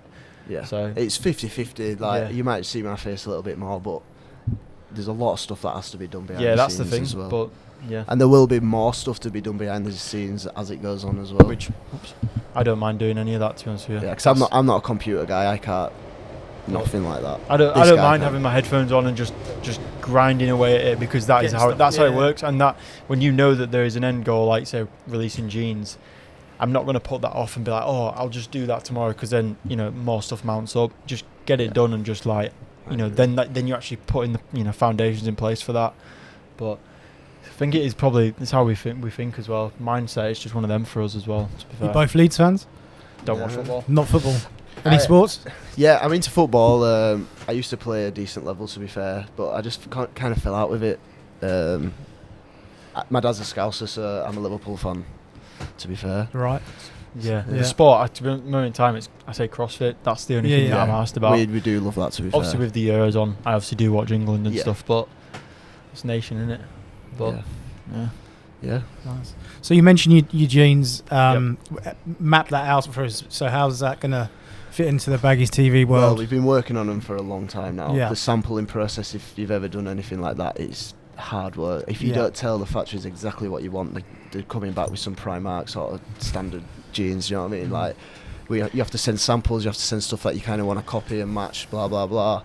We're on to, hopefully, the last production sample now. Yep. So once these come in, should tick them off and then get them shipped over. We've ordered all the packaging's ready to go. So it's close. But we don't. The thing is, we never wanted to rush it. No. And the thing is, if the longer it takes to come out, it's almost like we should have more followers. We should have more people interested. So there's no rush for us, really. It's just like I said, as they go with the flow. Yeah, we're going with the flow. Like, obviously, like I say, the branding packaging wise is done, because we don't want them to just be a pair of jeans that's just like, there you go. We want them obviously to be a bit more of like, this is almost Baggys UK and Baggys TV in a box, that you're like, this sums up us almost. Yeah, and if we release loads of shit jeans, then like obviously that's not on. Kind of kills everything. So we're definitely taking our time when it comes to getting them perfect. But they're looking good. Yeah, and obviously on the back of that, obviously once we get the final samples, then it is like promotions time. Your photos, your whatever it might be marketing wise and some stuff skits. That's coming. We've got a lot of ideas in the head, but obviously we just can't release them right now. But and even like website development, like there's a lot to do. Even like never ends. Say if you want to employ a website developer, it's immediate money, and you're like, well, and they might not get exactly what you. One of the things I really struggle with when it comes to this sort of thing is explaining what I want. Yeah. Well, I feel like a lesson that I've got to learn is that who you hire is never going to do a job that you want it to be perfectly done. Do you know what I mean? Because they don't think in your way, so you kind of almost got to accept that it's not going to be done to your exact. I would also say don't let good enough get in the way of perfect, or don't let perfect get in the way of good enough. I get you. Yeah, that's what I mean. Yeah. So, obviously that's all going well. That's my basic main task right now. It's like website and stuff, just like more. So a rough window when they'll be available to the Baggys audience. I'd say within 2 to 3 months. 2 to 3 months. Little, There's no point releasing them now when it's 29 degrees. A little bit of love on Drop Dick Clothing, perhaps. Yeah, Baggys maybe. TV. Yeah. Of course. Yeah, send it our way. We'd we'll give send that you a promotion pairs for out, you. for sure. But I think that's one thing we did miss. I think the good thing about Baggys UK, obviously me and Red were different builds in the sense of height wise. Yeah. I've always Just a little struggled. bit. Yeah. Just a little bit. Just a I've couple. I've always struggled. The amount of times he's tried on a pair of jeans and they come to his ankles and that. For tall lads, it is difficult to find a pair of pants. How tall are you, Sam? 6'5". 6'5". Yeah. I'd hate it. It's I'm lucky it's I can wear troubling. size small to size XL. This I'd like to guy- be 6'5", to be fair. Huh? I'd like to be your height. Would you? Yeah. How tall are you? 6'2". Oh, Nah, yeah, it's definitely 6'3". You think? Yeah, Alright, yeah. You 6'3" people. there you go. 6'3". Boom. Boom. Big Reese. But yeah, so obviously we had that in mind where it's Yeah. like We want a size 30 waist to fit the exact same as a size 36 waist, which is Yeah. kind of hard to do. Okay. so there's Yeah. a lot of to and froing with that, but Yeah. it's basically because for people, if you're tall and you find a pair of trousers that fit you perfectly, you're not swaying from them. You know what I mean? Like if you have a Yeah, pair of Carhartts, you yeah, fit 100%. like you want to wear them all the time. So Yeah. it's like Yeah. if we match that with Baggies and it is the correct thing for someone of my height, it just works. Yeah. So we are doing it for across the board almost. So Yeah. there's a lot of consideration there, obviously. I think that's a good approach because if you like when you release the jeans, someone buys them and you're like they fall in love with the fit and they're like, you know what, these are my Yeah. Yeah. go-to jeans now. That say you want to release like a pair of cargos or technical pants or shorts in the future, you've got like you'll have that natural progression and that Yeah. person will follow like the development with. Yeah. You got the template for it, Yeah. so it kind of works like that. And but yeah, pretty excited for it. Yeah, that's all I ever get messages on my personal is like, mate, how do these fit? Because I'm similar built to you, and I'm like, I won't buy them, but I'd buy these. You know what I mean? So, Yeah. so I can tell there's a massive problem with it, and there's not many brands right now that are targeting it. If I'm honest with you, so No, because I feel like when it's completely fair enough, but a lot of brands that start like small, like we are doing, Right. they try just hit the popular sizes, obviously is which fair is enough. fair enough. There's less risk. You're probably going to sell out faster, but we want to just start as we mean to go on. I think that's pretty much our motto from the beginning. Just start as we mean to go on. Yeah. So we want to hit all tall people, all short Yep. people. regardless as of what much your as we height can. is, I want them to just literally sit on the Crep correctly. That's it, man. They've got to sit on the Crep Got to perfectly. sit on the crap. There you go. Yeah. So starts with the jeans. Yep. Did you 2 colours? Two colours, Yeah. What comes after? What does the future look like? Depends how many we sell, really. But, Okay. no, I don't know.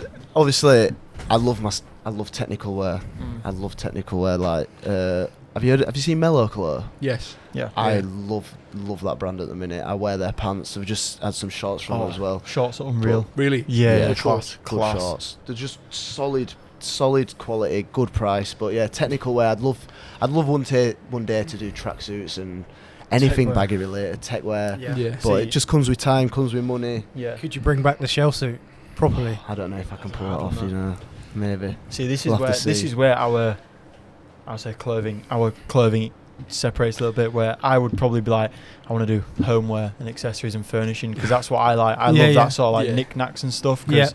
Because I'd love to design sort of that sort of stuff for furnishing wise. But Yeah. obviously that is a big thing. That's like a proper down the road, and obviously you need money. But Yeah, it would be cool to be able to do So that. there's quite a few obviously ideas, but the main focus right now is of course Get the jeans up and running. We So want and- to be an So the physical products are all going to run through Baggys UK, Yep.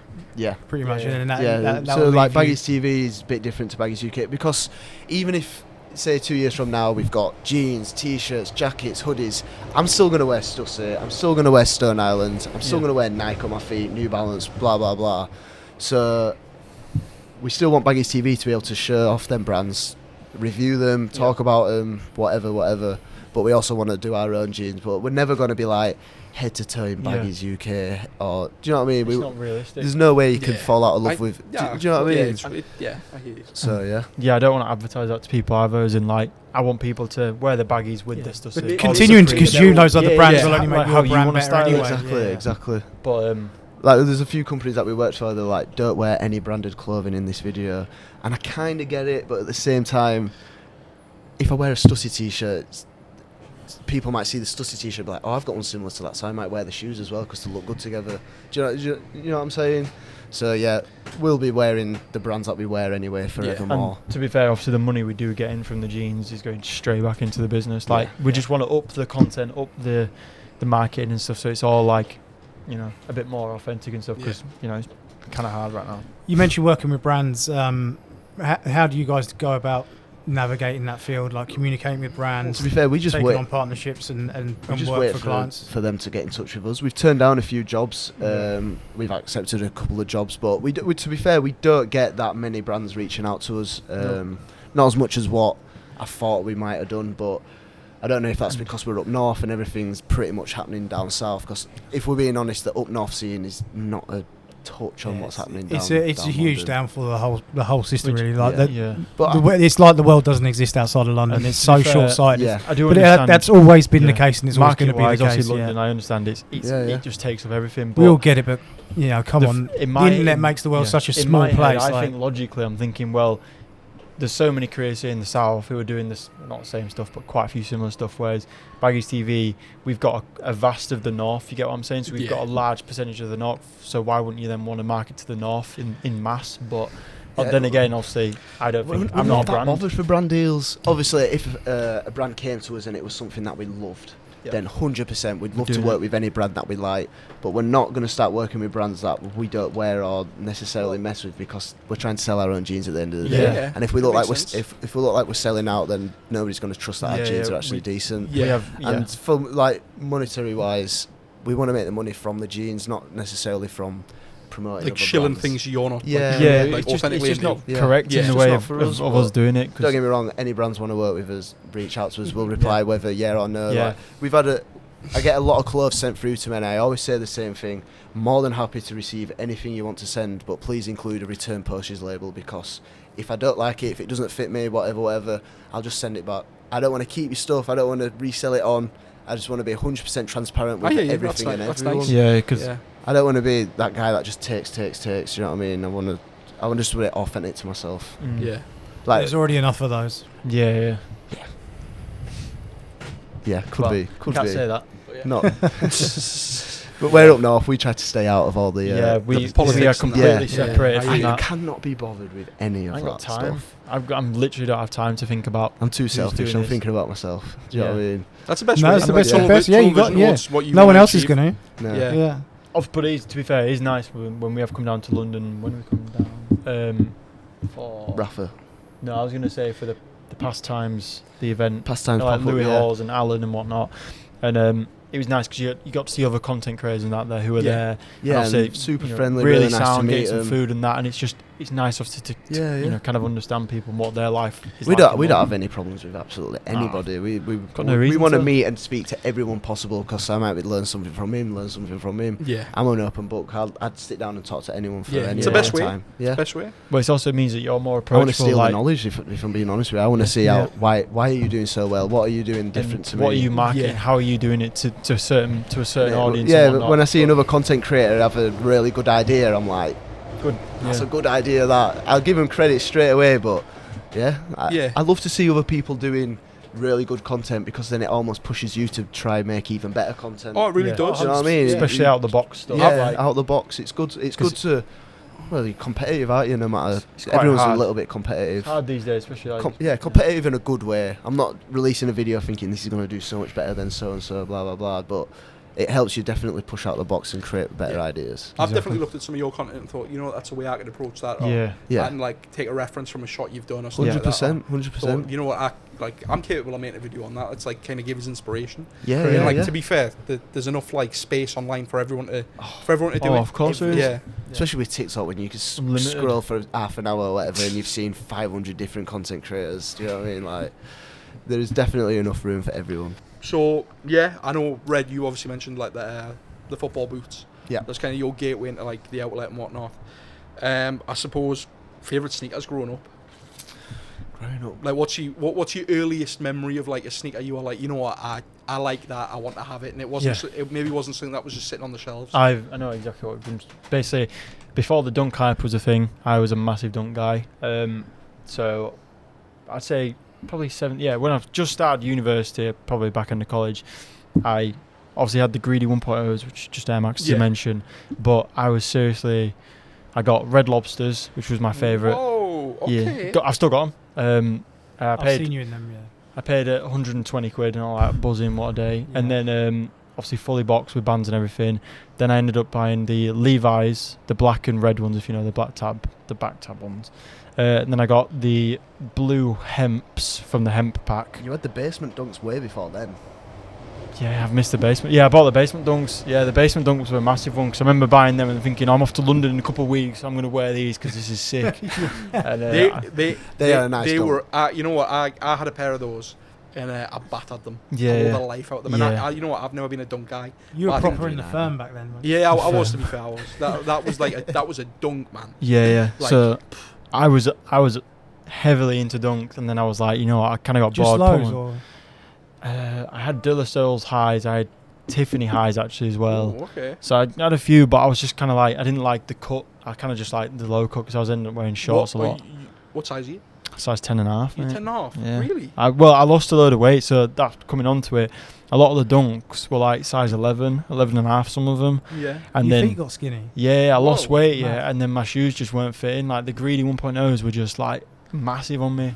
So then I was like, oh, I'll put them on the shelf and ended up selling them all before the hype was a massive thing.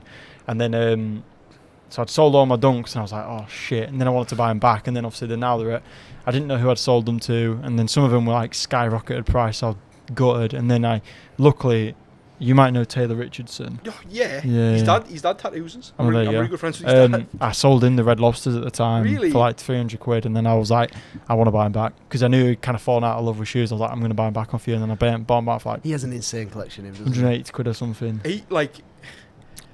Yeah, but he's like, his dad is that, like, Richie is that obsessed. Like, Yeah, it yeah. makes sense. It's just like, he can't not. If he wasn't that into like clothing, Yeah. it would be. I'd be sad almost. Yeah. Like he's and you know what's nice, like like Taylor's like such like an off the like grid guy. Like if you're on the groups, you'll know who he is, like on Facebook. But like Instagram, he's pretty low key. Mm. In like the style progression, he's like. He's wearing like Our Legacy Camion mules now, and I'm like the progression from like skating to like more He's like young as well, isn't he? Mm. you think he's like 19, 20? Yeah, Like maybe yeah. 21? And that progression's nice to see. It's nice to see like it obviously formed like started at one point. It's like progressed and these like personal styles developed. That I kind of like that. I like watching seeing that. Yeah. It's cool, man. But yeah, for me, mine was always like, how unique could I get, as in the colourways and stuff. So I remember being on the hunt, obviously wanting the other lobsters, like the blue pair, obviously the purple that came out and whatnot. But then obviously sold them, and then I ended up buying the red lobsters back. And then other than that, it's not much, to be honest with you. That was kind of my main ones. I had a few. I remember I got the tall yellow 95s, but I sold them. Basically, I just used to flip vintage shoes as well when I could be asked. So it's mainly that. I'm trying to think. To be fair. On the like the lobsters. Yeah. It's obviously it's collab with Concepts. Yeah. What's the is it like a white or a platinum lobster? I think I saw like Yeah, one of those. you're on about the friends and family one. Yeah, I think I yeah. see someone like is it Soul Stage, the sneaker convention in America? Someone was selling them for like 50 or 100. Yeah, it's like the yellow lobsters. Some- They did the same, where it's like they're now like 70 bags, and it's just like what? Jesus. I But kind of don't get it. no, I don't get it either. But I was But I don't know. that actually reminds me, I've got one. I bought. I say one recently, about 2 years ago. I bought the burgundy from the hemp pack as well, Okay. which are more, I'd say, more wearable for me these days, and I kind of love them, to be honest with you. Like that's my sort of style. I've kind of divulged a little bit. I'd go more Air Maxes now, just obviously because of the business, and I just enjoy them, and they're actually a lot more comfy. But I still have like, I now keep my shoes if I want them. I just keep them. But I've been an Air Max guy since day one. I remember the first pair of Air Maxes that I fell in love with. My dad bought me them. Do you remember the Air Max ones and 90 Underground? Yeah. The roundel. Yeah. Yeah. I got them in size and I loved them. I wore them for a couple of days and they fray really Yeah, easy. they don't do. they? They do. And my dad was like, right, you're taking them back. So he's made me take them back even though I loved them. And then my first pair I bought for myself for them, Air Max 95, Jacquards. But I just started getting into just Air Maxes from the get-go, TNs, 95s, ones more recently, to be fair. I was never into the ones, but I like really chunky silhouettes, so that's why I like the Because 95s. the jeans, the To baggies go with set the the Crep baggies. nice. Yeah. see, I feel like I've gone through different. I'm looking at my phone just then. I've gone through many phases here. I was into my favourite shoe at one point was like DSM Vans. Obviously, Oh, You know you what? love We them. you know I love we've all had a van stage in Oh, we've all had a van stage. No, we haven't. like I Vans. Pat No, we did that. the patterns. Pat did the anniversary sale the other day, and I was like, I flicked through it, and you know what? I was so close to posting a story saying like, people wanted chlorophylls, people wanted like the heat. It was never going to be the heat. And I just stopped myself. I was like, there's no need to say I used to this. have a pair of the Patter Cream vans where it said Patter on the side, it said Mean The- Eyed the Cat. Mean Eyed Yeah. Cat. The They first used to do the first black pair where it said the Patter script and it said Mean Eyed Cat, Yeah. and it was a Japan exclusive. It The was first the black one. ones, yeah. They were fucking sick. Yeah. Or like ridiculous. They look ridiculous on feet. Yeah. Yep. You swear like Baggys sitting on the Crep nice, and it's Whoa. just like. Yeah. Like I saw them and I think I paid like 300 or 400 quid for a pair, and I Jesus.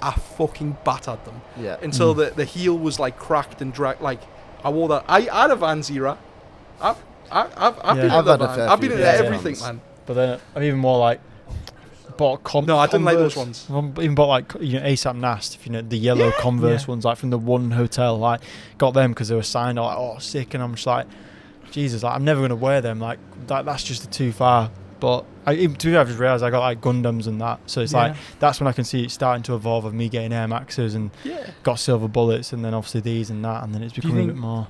Do you think Red played a part in that? I think I think Definitely it the probably did. 95s. The 90, oh, the He's 95s. been buying a few 95s recently. Yeah, 100% the 95s now. I think I never really. Sam, get on I these. didn't really care for them, and the next minute, like when I put them on, and they actually do look like sick with shorts, sick with baggies, and you're like, they actually do look quite good. So I can't knock them now, and Can't beat 'em. I've bought like 4 You or can't 5 beat them. pairs. You can't. No, It's, no. it's the best Air Max silhouette in my opinion. I agree. I think the best colourway of every Air Max is the OG release. I as agree. well. I agree. Every with you. single pair. Yeah. Actually, Oh. on the OG for the 98 would be the Gundam. Yep. I prefer the Team Orange. Oh, is the it- 2014 ones. The navy with the Yeah, navy yeah, with the orange, yeah, I the love orange. those. Yeah. I've You just- did. With Yeah, the- two, with yeah, the, the navy and the yellow. To be Yeah. They're fair, quite nice. I had an I keep forgetting I had an Air Force stage, so Yeah, you did. I loved my Air You'd be Forces. fucking tall in Air Force Ones, bud. Oh mate, it was bad. Jesus Christ. And we from the They'll outlet, push one you of the 6'7", 6'8". yeah, you got a pair of Rockefellers from the outlet. Oh, Yeah. And I got the a leather I- on them is yeah, ridiculous. I got Oh, a, best. I got a Yeah. CP company jacket from the Surround sale, and we ended up swapping them. Yeah, Obviously, a we good were deal like- because I paid like 50 quid. I like, Yeah, I got shafted on that. got day. shafted, Yeah. but that's how it works. Right. And this Rockefeller, I've broke the heel on it. I wore it Right. that much, so I'm just like, and I think I got three pairs in total. I think a triple white Air Force One should be in everyone's yeah, collection. unreal. It's a staple. Like, Yeah. I'm just trying to have a look at what else. maybe not the Still has a GR place. release. maybe not the GR Still one, has a but like place. a more premium one. I tell you, the Oh, Nocta ones are You decent. know, acronyms. Yeah. The Nocta ones are The decent. Nocta ones are Acronym Air Force They ones went on as well. sale as well. Had them. The elite. I Pretty like the Elite one. Yeah. Oh, one yeah, of my with just favourite the- pairs yeah. of Air Forces has to be the acronyms. They're all white with a zip up the middle. Yeah, I like them. So Rai, who you haven't met, but like owns a drop date. He fucking adores that shoe. Does it? Do you remember the Prestos? How popular they were. I The boots. They were Yeah. like. I didn't like them. Ah. I'll be Utilities. honest, but they were I crazy. had all three of them. Really? And We got- that was my we still got tech full wear set. era. Oh, I was yeah. when it was when ACG was by like Erolson Hugh, Oh, Yeah, and yeah, it was yeah. like They were the cargos were like Yeah. really like cropped and like yeah, tapered. yeah. I was cutting about like The when like grey, Shadow black, Project and then and like the pink pair as well. yeah. Yeah, that used to be Hot nice. Love, that they went ACG for stuff. coin back in the day, like Yeah, they 700-800 quid. Now you get a pair for 100 quid. Yep. Damn. Yeah. I remember trying to buy these off some guy on Facebook, and they were signed, and he was like 100 quid, and I was just saying like 90 quid, and he just was not having it, and he just didn't. I know you look back and you think I should just bought that. Yeah, probably. That's a piece I'm just like, I should have just bought them for the wall, but I was into the K-Swiss when I was really young. With the Oh, really? with The classic? tongues that switch Oh, around. Oh. The little sliders on the side. remember, Yeah. Oh, K-Swiss. They were, DC kid me. Yeah, I Yeah. wasn't into that. That was Horrible. like emo for me. That. Yeah, but yeah, to be fair, I've had all sorts of shoes. Definitely like a mixed bag is what I would say. Like a lot of different ones, but Is it mostly night?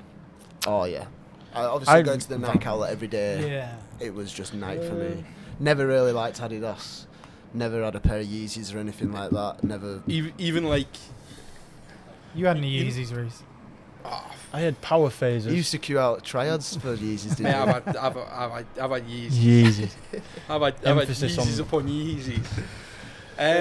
What I suppose like more recently like A6 obviously like back in the frame like Yeah. not even like lifestyle, they're like like more like running silhouettes are back, like Yep. Mizuno, like I've been wearing Wave Prophecy and Solomons stuff like a that. little bit recently. Yeah, but the I- XT6s, yeah. I don't like. What are they're just like normal Solomons? What are they? I think the XT. I've been wearing the XT4? XT. Yeah, I've been wearing the slates recently.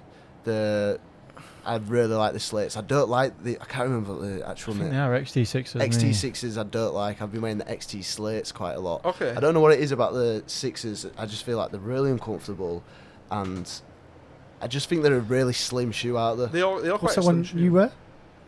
6. Yeah. I- I feel like people Bait. who wear that sort of who wear an outfit around them, they do look good. I just do not suit know- them whatsoever. You know what my problem is now, but I'll probably be off every seedless going forward for talking about Solomon, but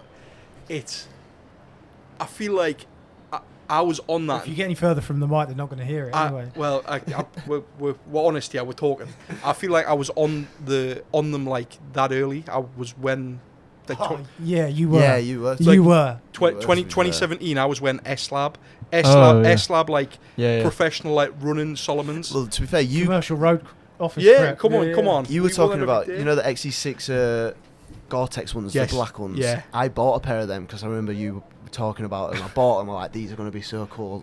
Tried Mate, them on I didn't- so many Mate, times. I was so hyped. I didn't love them either. When I they just came out. couldn't pull them off. I just I- couldn't look at I myself thought in the mirror. I with thought them. the way that like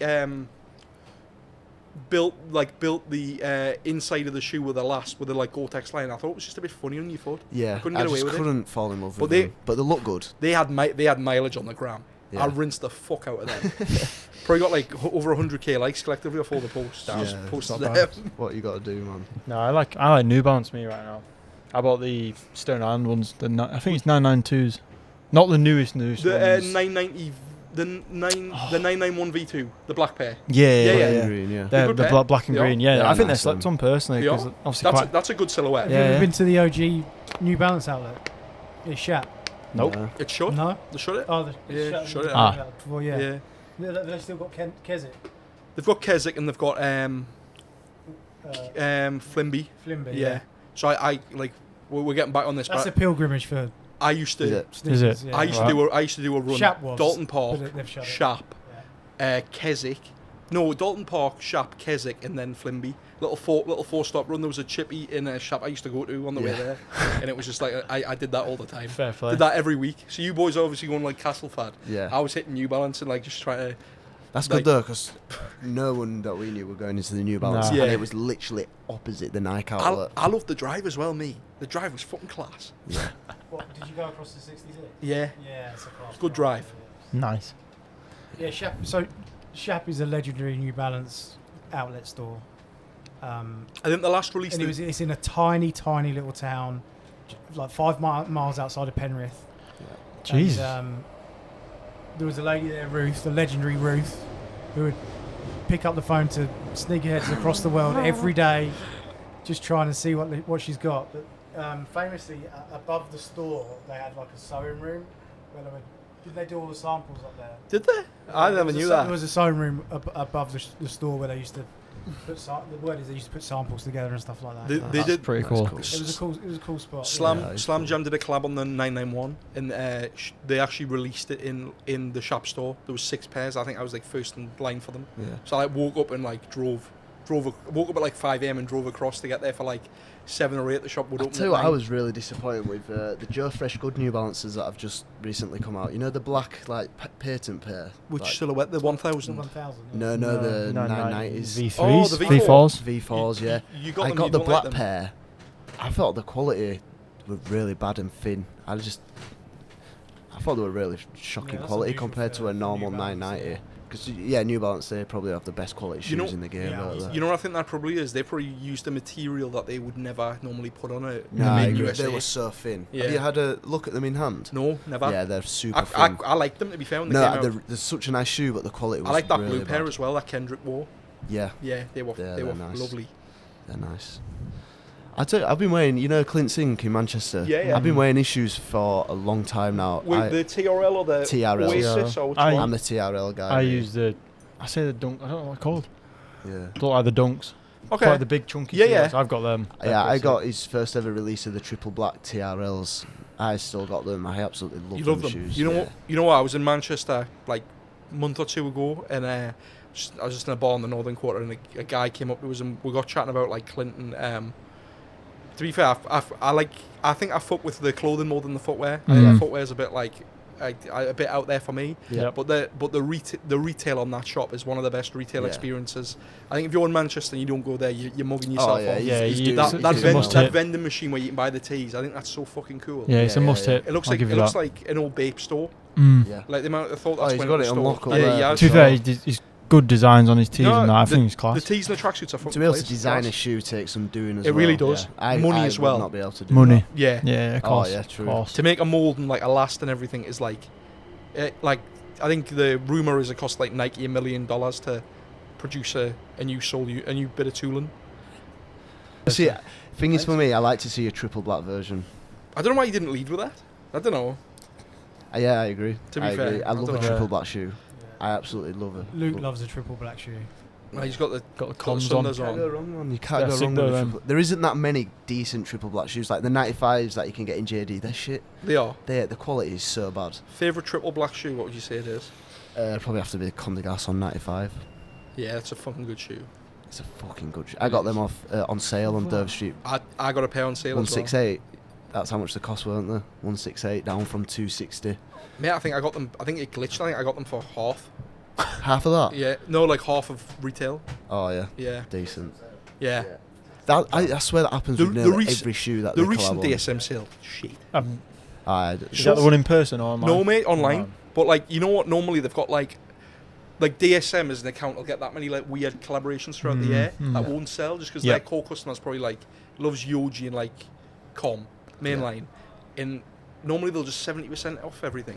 Everything was only 30 or 40% off. I went on and I was like, I like coming on here because I can pick up a couple of pairs I've seen for like dirt cheap. Yeah. But when you can't do that, it's like I hate online shopping, you know. you prefer brick and mortar. 100%. Okay. I do as well, to be fair. I like the experience of like holding something and going to tell and like leaving with Well, it. I can tell the like to try it material. on. I can like try it on. Like, Yeah. The only thing I'll buy online is like Stuff. an Air Max release if I can't get it in store. Do you know what I mean? There's stuff that you have to buy online, but I do prefer going into. I hate that that's the case. Yeah. unfortunately. It is There's just something sad about like all this decent product never ever makes it to a shop. Shelf. It's I terrible, think it's isn't it? tragic. It is. Yeah. But is that because online presence is so strong now, or is it because that people that queue up for shoes 9 times out of 10 start fights and start arguing and start all this? Yeah. Do you know what I mean? All the People reselling. can't behave themselves. No. It's been corrupted by money, though. Ultimately, it's And two, all retailers and brands ever really care about is that they sell through. yeah, of course, Yeah. of course. Agreed. Yeah. I've said before on the pod, like, I just crave that organic experience again. Be nice, wouldn't it? I It'd be used to like nice. going into a shop and like conversating about a shoe. I like seeing like someone maybe older than me with a pair of shoes on. I'm like, you know what? I'd never looked at them and would style them that Just way, like but I can back see in, them on you. And I want hearing a whisper that Foot Patrol have got a small restock of Amsterdam Air Max 1s, Yeah, man. and you just pop along on a quiet Saturday, And you and score they're there them. on the shelf behind the counter, and you ask for a pair and you get them. Yeah. That's probably why I love outlets and that Yeah. so much now, because It's the physical Yeah, experience. yeah. of it all, yeah, we went to Milan in January and we went into the Off-White outlet. I am not a designer guy. The most designer I get to is Stone Island. I've never worn Prada, never worn Gucci, LV, Burberry. It's just not my thing.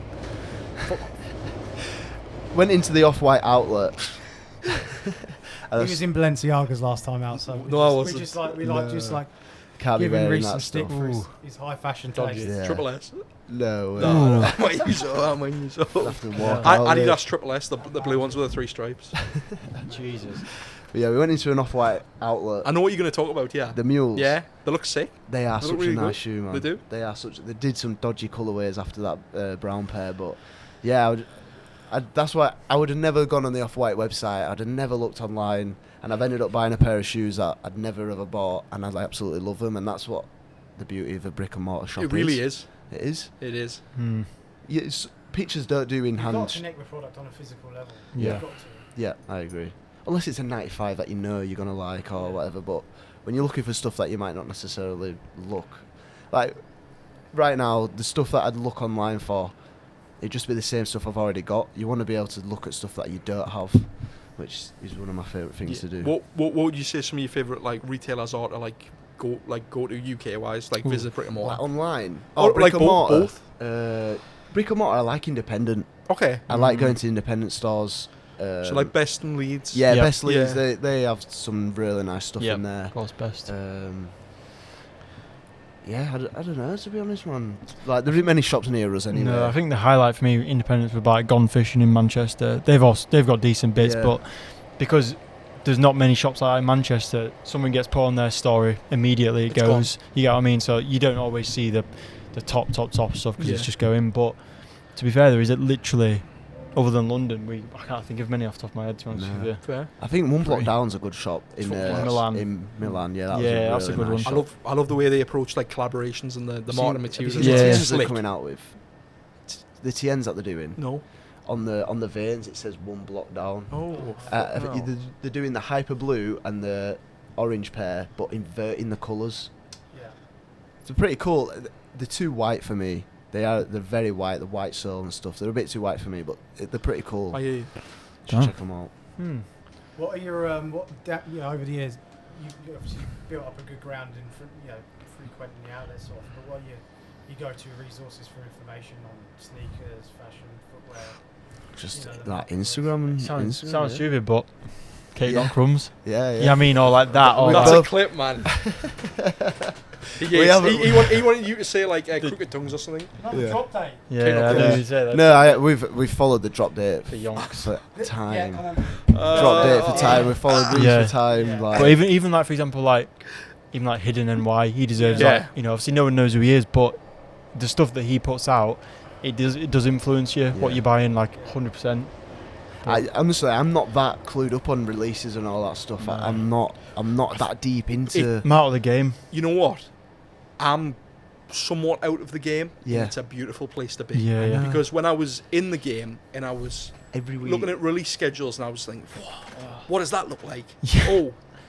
These people are collaborating. This could be mint. Yeah. When you see it, you're like, it's not. I think- it's not that Nah. good. For me, I enjoy the, like say for instance, like uniform display or Yeah. whatever, where they're doing content for like a brand or whatever Yeah. on the evening.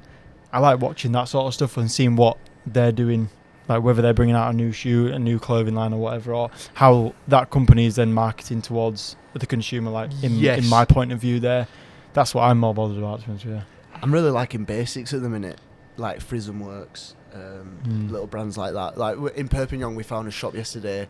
Rains, stocking Rains. I Yeah. love Rains. I think it's such a nice Norse projects. What was the store called?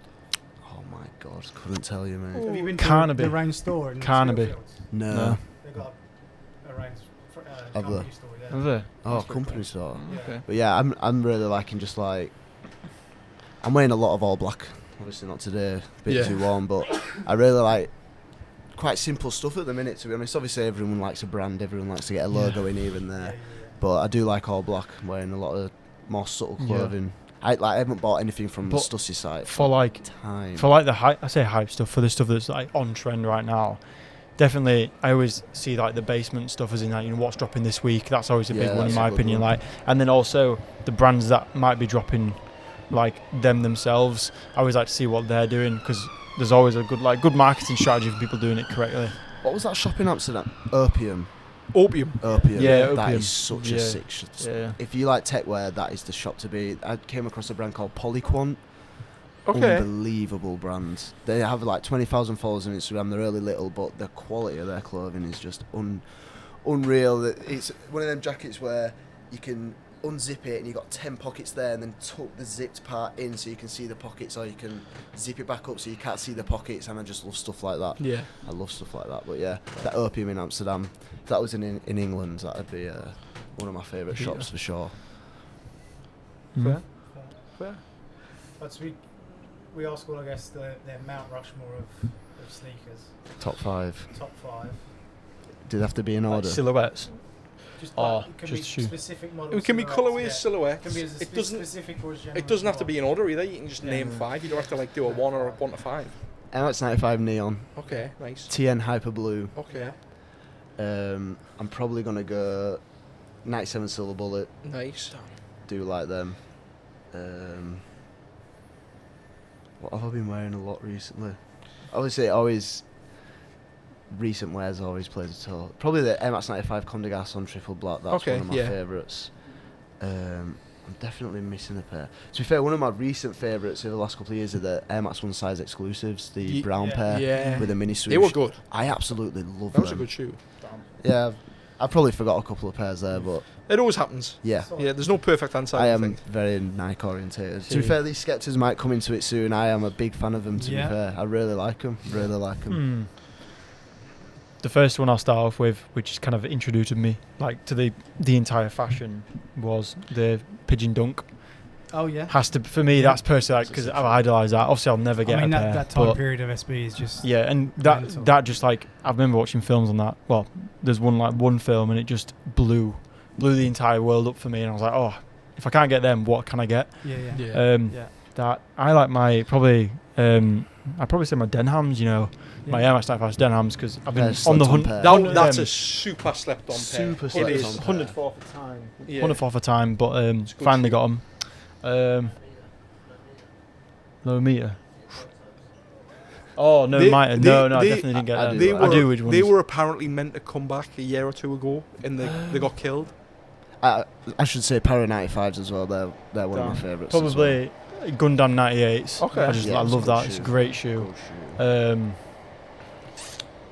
You know what? I'm going to go with the Nike, the Pine Greens, the SB4s. Because when they came out, I was like, finally a pair that's like, bloody hell, I'm actually can get that shoe. I think it's a great shoe. They're a good shoe. And I love it for the right reasons, that it's by far the nicest Jordan 4 to wear. Yeah. Because standard Jordan 4s are not easy to wear. No. I like the them bread as well. 4s. Bread 4s. You love the margin you made on them. That's what you love about them. I didn't get a pair, to be fair, but they were going for a pretty penny. Yeah. Should I not as much as what I thought they would be. You got a pair too, right? Yeah, I got a pair, yeah. A few pairs. I said my final one would be Air Force One Rockefellers. Yeah. Good shoe. Unreal shoe. Yours sound a lot more cultured than mine. Mine are a bit more Yeah, because I'm a cultured man. But you kind of led yourself into it. That you think the best releases are the original releases of each one. True. And if you went, Ultramarine 180 or Sport Red Air Max 1 or Infrared 90, from any of them. Infrared 90 is a killer shoe. shoe. That's a great shoe. I did a little piece for Luke a couple of months ago. He said we were showcasing the Gore-Tex Infrared, and he's like, that was a good post. Just bring some of your infrareds in. 13 different variations. Mad. That is You mad. have 13 different. Yeah. Sick. Jesus Christ. This guy's like shoesy. Yeah, I do like. I don't know why I didn't say, but the Jordan 3 OG cements. Yeah. They're one of my favourite shoes of all time. You know picking them up this year? Are they coming out again? Yeah, reimagine this year. Yeah. Oh, probably. I was gonna say I like. Wait, have I got that wrong? The white ones. Oh, the white cements. White cements. Yeah. They're my favourite. I really like the what are they reimagining? Mandarins. Yeah. The Mandarins. I would love for them to come out because they're obviously like an orange shoe, but they said this. Are you an orange guy? I just like an orange favourite colour. Yeah, I think it's orange or green is the favourite, but I like a little pop of orange. You mentioned the homegrowns earlier. Would you like the Hyperstrike? The State magazine, the orange pair. Which ones? Say that again. Air Max 90s homegrowns. Oh yeah. Well, the green was the release pair, and the friends and family was orange. Yes, it was because it was reversed. Yeah. I prefer the orange pair, to be fair. Yeah. But I'll take the green pair for what I got him for. Hard to get them orange ones. Yeah, I can imagine. That's pretty. That's a pretty solid pick. Yeah. When it comes to shoes, I'm pretty basic. Yeah. You know? I've been liking these on-running post-archive factions recently. I want to ask you about them because a guy walked past us before them on. How do they fit? I'd probably go half a size up. Even if you got quite a wide foot, would you go a full size up? Mate, I've got quite wide feet anyway. I went true to size and they fit me, and I can run in them. I can do anything that I need to do in them. But I'd probably go half a size up. You get them for retail, like people? Yeah, retail. Oh, still available? They're sitting on. They're a women's shoe though, so I think the biggest size they do is 9.5. Oh shit. But they're nice. I quite like the black pair. The black pair's a lot better than the white and green pair. But yeah, they're really nice. What shoes do you CrossFit in? Do you get Metcons? Metcons. Yeah, got Metcons. Nike ID. He's got custom Metcons. I got the new I've got Metcons. I did triple black everything, but on the left heel I've got a neon heel, and then on the right it's a black heel but with a neon swoosh, so they're slightly different. So basically the neons. Wabi Sabi. Oh yeah, I've got a nice But- Metcon taste. Yeah. To be fair. To be fair, and then obviously Romulus as well when you're lifting. So Yeah. I just like black when it's like working out. It's blacked out. Yeah, my yeah. sort of style. All black. Yeah. Especially if you shit at CrossFit like Yeah. us. Yeah. Can't be wearing no bright coloured stuff. In the gym, do you know what I mean? It's true. Gotta It's be true. low key. Yeah. That's fine. You wanna get the heat? Do you want to talk about Yeah. Whatever. what we've got, or Let's do it, man. yeah? So I felt like as you were coming on today, I had to come correct with the 95s. Yeah, man. So I do like a 95. and Luke said if I got any obscure Air Max, I could bring along as well. Do you have the Paras? No. Oh, Yeah, I no. thought- Well, the Para 95. Yeah. Runner Man, I had them. Yeah. I had them Flip as them.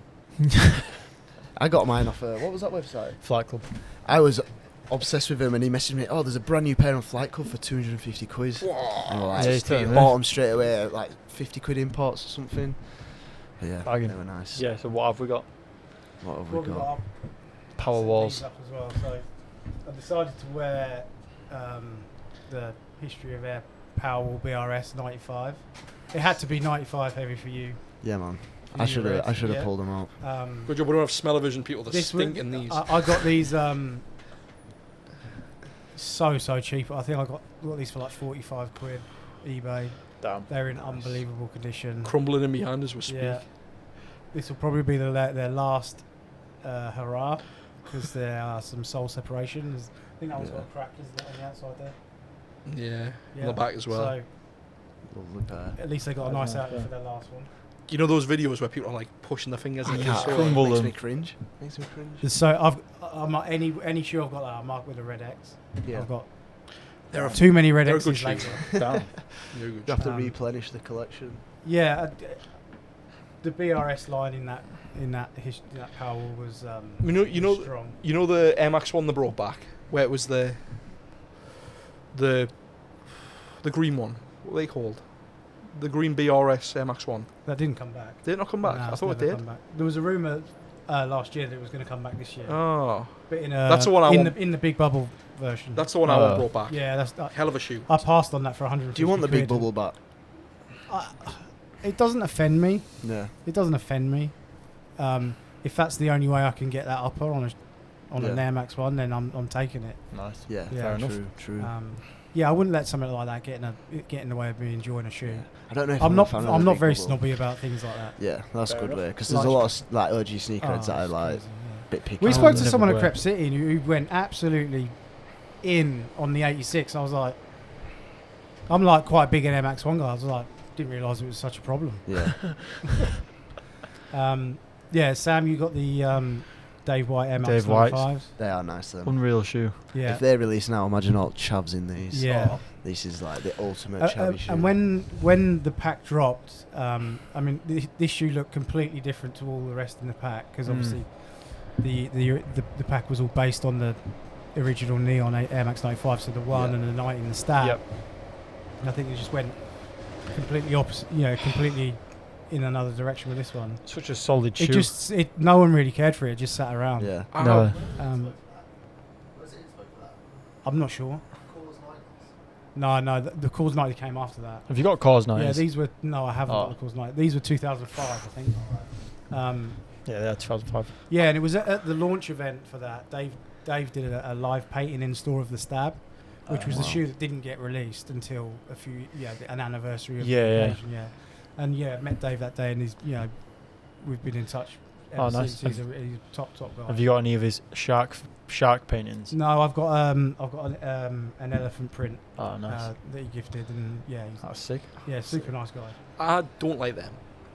These, I I wouldn't wear them. I think the but the cool. I think they're I think the material composition is awful. I think the colourway is awful. See, as this well. is where collective comes in. Like, as in, I love them, but I appreciate because they are. I'd buy them and put I'm them a on the Volt shelf. slag as Yeah, well. I mean, okay, I appreciate anything that. That's why. Throw Volt on I probably I anything, couldn't wear them. yeah, Yeah. me too. To Yeah. be fair, mate, me too. Can't beat that Grass Volt. grass stains on that as well. We've got Killer. this pair here. I like them. Yeah, They're they're cool.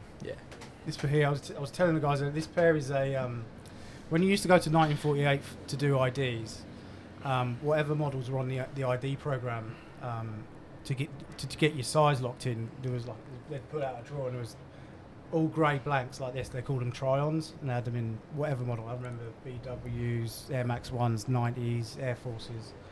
And it's rumoured that there's only 50 pairs of each size. Yeah. Whether that's true or not, I don't know. I picked these up in a 1948 like clearance sale. It's mad that they did a clearance sale there. That's pretty cool. And so could be pretty rare. I'm not really sure. I don't think they're as rare as what. I've never seen those. I've never seen it. I've never seen those that before. That's a good rare. story. Pretty Yeah. rare. There's nothing better than having a good story behind a pair of shoes. The Air Force Ones I've got are amazing. Are they grey, like all grey as well? All grey, but like proper, like the Max, so they're proper premium leather. Well, I wish Nike brought back the bespoke. Yeah. Oh yeah. Yeah, 750 when they were about that was actually cheap. But now in hindsight, yeah. like when it was here, they never really got it right at London. I don't think. Okay. It never ran smoothly. Right. It took a long time to be rolled out in London, and it never. I don't think it ever really fulfilled what it was trying to do. Like it would have been amazing to do. Like you could, like say you had say you had a shirt, it had a print on, and you loved it that much. Yeah. You could take the shirt and you say, "Can you make me a shoe with the shirt?" See. And that's the level of bespoke What- you get to. What's the let's go you Air Force One MX One? That was it. Yeah. Okay. Yeah. I remember seeing some nice The options bespoke. Yeah. I saw like many different animal print, like bespoke Air Max 1. Yeah. The swatches and the And drawers that you sick. could choose from was Yeah. insane. And Mental. if you went to like someone a sneaker customizer who could make you like a bespoke shoe like that, VIGZ Vibes, yeah. the guy in Holland, Yeah. like he'd probably want 1,500 quid, $2,000 to do that now. Yeah. And you know what was daft? I was probably toying with the idea of it. I think bespoke was about 800. Yeah. It's 750. Yeah. or what? 800. It's yeah. It's not I bad. don't think that's a lot of I money think for it's a bad. one of one shoe produced by No. Nike. A shoe that's you. Yeah, I not mean, like a imagine shoe. now, because you're dropping that on Margielas and Gucci's and all sorts. So, so it's like, you know. on Chrome Hearts. Yeah, and this pair is a Nike ID.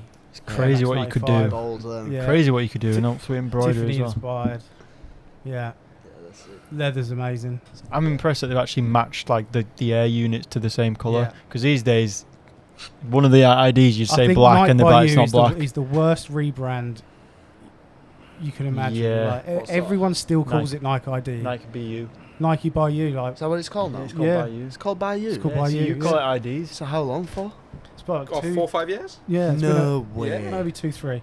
I swear I've Yeah. been calling it. I've never seen that. Nike IDs sounds so Just much ID'd better. a new pair. Well, It just doesn't make sense. Nike By You. that Pata hybrid, that was Swimming one of the pools. that was the last good thing I think that they released. Yeah, that was cool. Those Heron Preston 95s as well. Yeah, I thought they yeah. were quite interesting. oh yeah, I've with never seen a patterns. pair of them in the wild before. They're not. I wouldn't wear them, but they were cool. One of Yeah. our mates used to have one in there. Jesus, who? Connor. Oh, did they? Yeah, weren't good. They're not good in hand. Nah. They're really plastic, aren't It they? Really? depends on how. It also depends on how you design them, innit? Yeah, true. There's a lot of factors Them there. patterns, they were cool that you could swap the soles about Yeah. and stuff. Yeah. I'd like to That's see them cool. come back. Yeah, me too. Have you got a pair? Yeah. Yeah. Maroon. Yeah. Yeah, that's pretty sick.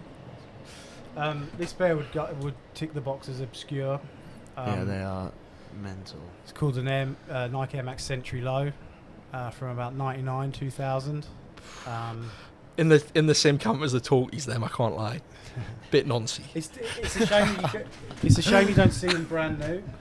But they also, as well as a 97 full length air That's crazy. unit. Like legit. They have an air unit, In the airliner air unit in there as It's well. like a so you can brogue, imagine how- like a full-on brogue at the Yeah. back, as in like that's a mad shoe. yeah. Yeah. But then they it do look like a bit opens up like a Premium leather, 97 minimal looks. Yeah, airliner. it was like a lifestyle crossover. There's not even a date. One of those 1999. That's it. I feel like that's a shoe. If they brought it back now, people would buy for the tooling, and they put the tooling on like all their pairs. Yeah. Yeah, Jesus, it's a crazy shoe. And then Yeah, the the- embossed Nike. yeah. Wow, what a Yeah, shoe. you can see how I mean, this. That You is know, how old is premium. this leather now, and it's still. I like all the PSI on the bottom of them. Yeah, as well. that's Proper nice. nice It's a cool touch, touch. innit? That. Yeah, is that massive? It's air probably bubble. my favourite Max Air unit. Insole is branded nice, as well as yeah, a the nice 97, touch. Yeah. Yeah, man. Wow. So, the medium curry dunk low. These came out in 21 when the Dunk was having a bit of a moment. Not that it's not now, because Dunks are obviously still being released, but we talked previously about the grace period of the reissue. Why have they brought these back so early?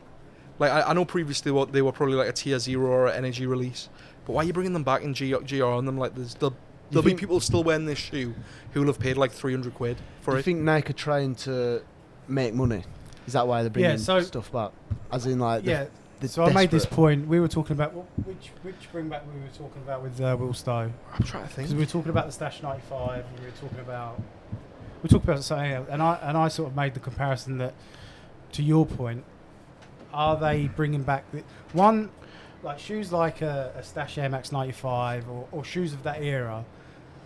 They live with people like me, old farts that are really precious about these sort of things. Not that I am, but you know, maybe not so much the likes of you are a bit more well educated in these things, but certainly the new blood today, they don't give a shit about these shoes. They don't know what they are. No.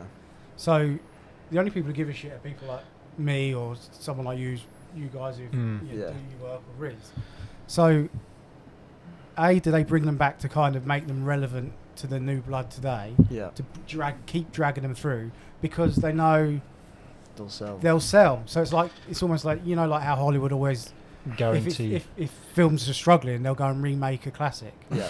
Because they know it makes bank. Yeah. So it almost has a feel of Nike doing that with shoes. I kind of get that, but I also think it's, if they can re-release them, but make them a good re-release, then I'd be grateful, because I've never had the chance to buy a pair of Stashes. I love that. Exactly. I'd love them to come back. Yeah. I mean, that's your point, wasn't it? Yeah.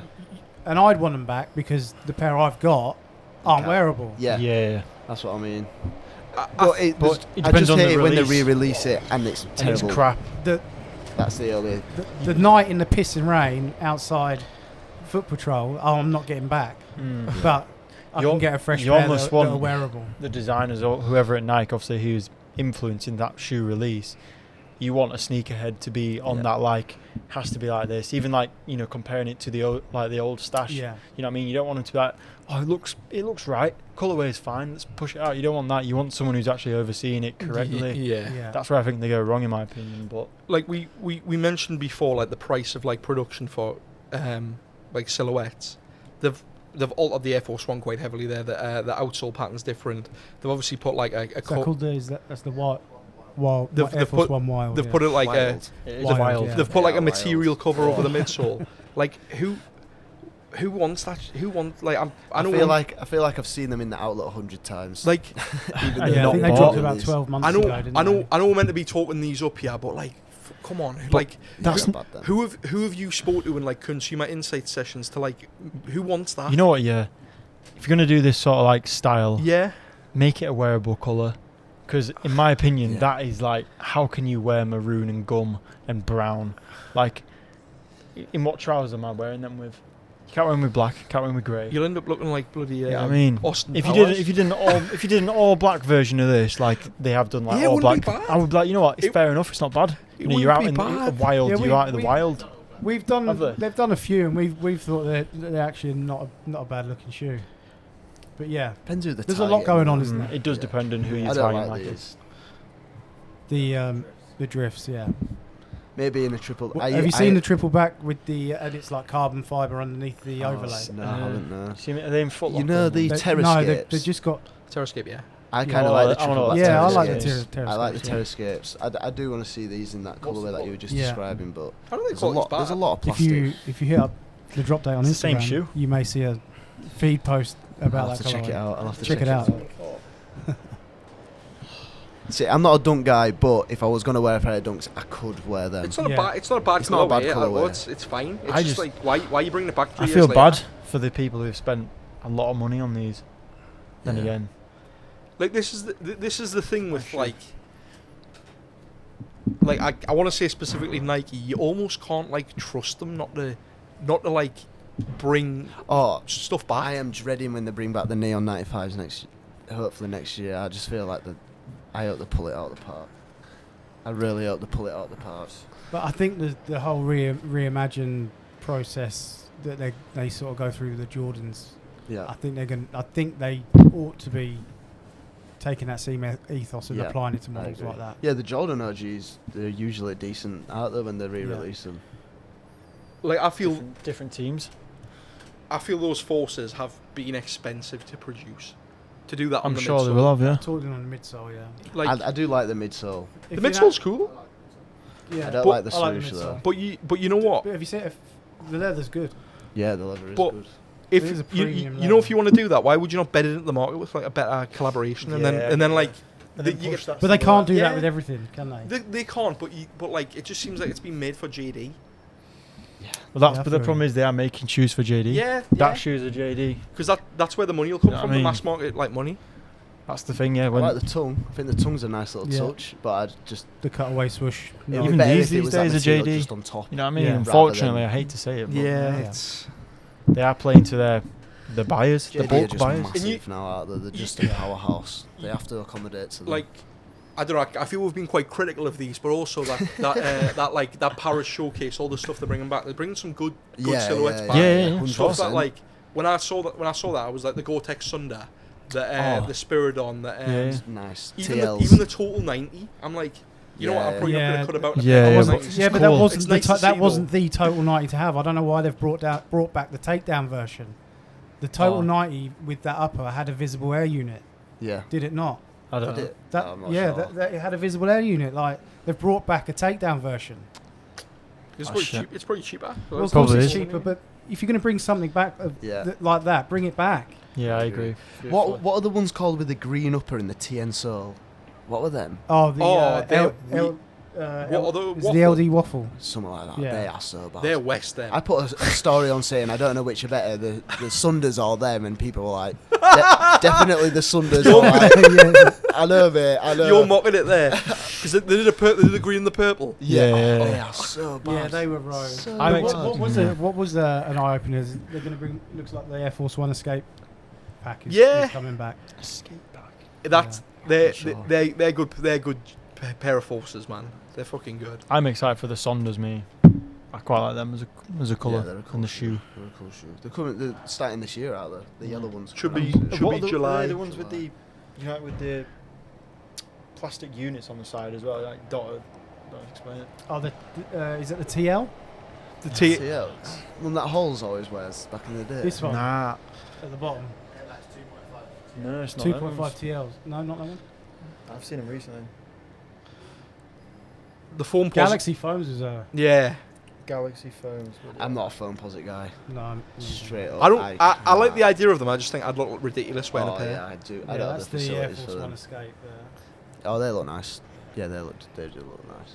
I think that wraps us up, guys. Appreciate it, man. Red, Sam, thanks for coming in and talking to us today. It's been a pleasure. Thank you very Um, much. We will watch with interest where Baggy's TV goes Hopefully. Baggys you. TV for the content, Baggys Yeah. UK for the apparel. for the merch. Yeah, That's it, man. Thank yeah. you. Good luck with the G launch. Yeah, Thank you very much. We've got a couple Yeah. pairs ready for you. We'll send them through Yeah, once we Thanks get very them. much. Yep, Yeah. of course. Yeah, enjoyed that, guys. Thank you. Yeah, thank Thank you you. very It much, was nice. lads. Thanks for We've coming. been a drop date, and we'll catch you next time. Peace out, guys.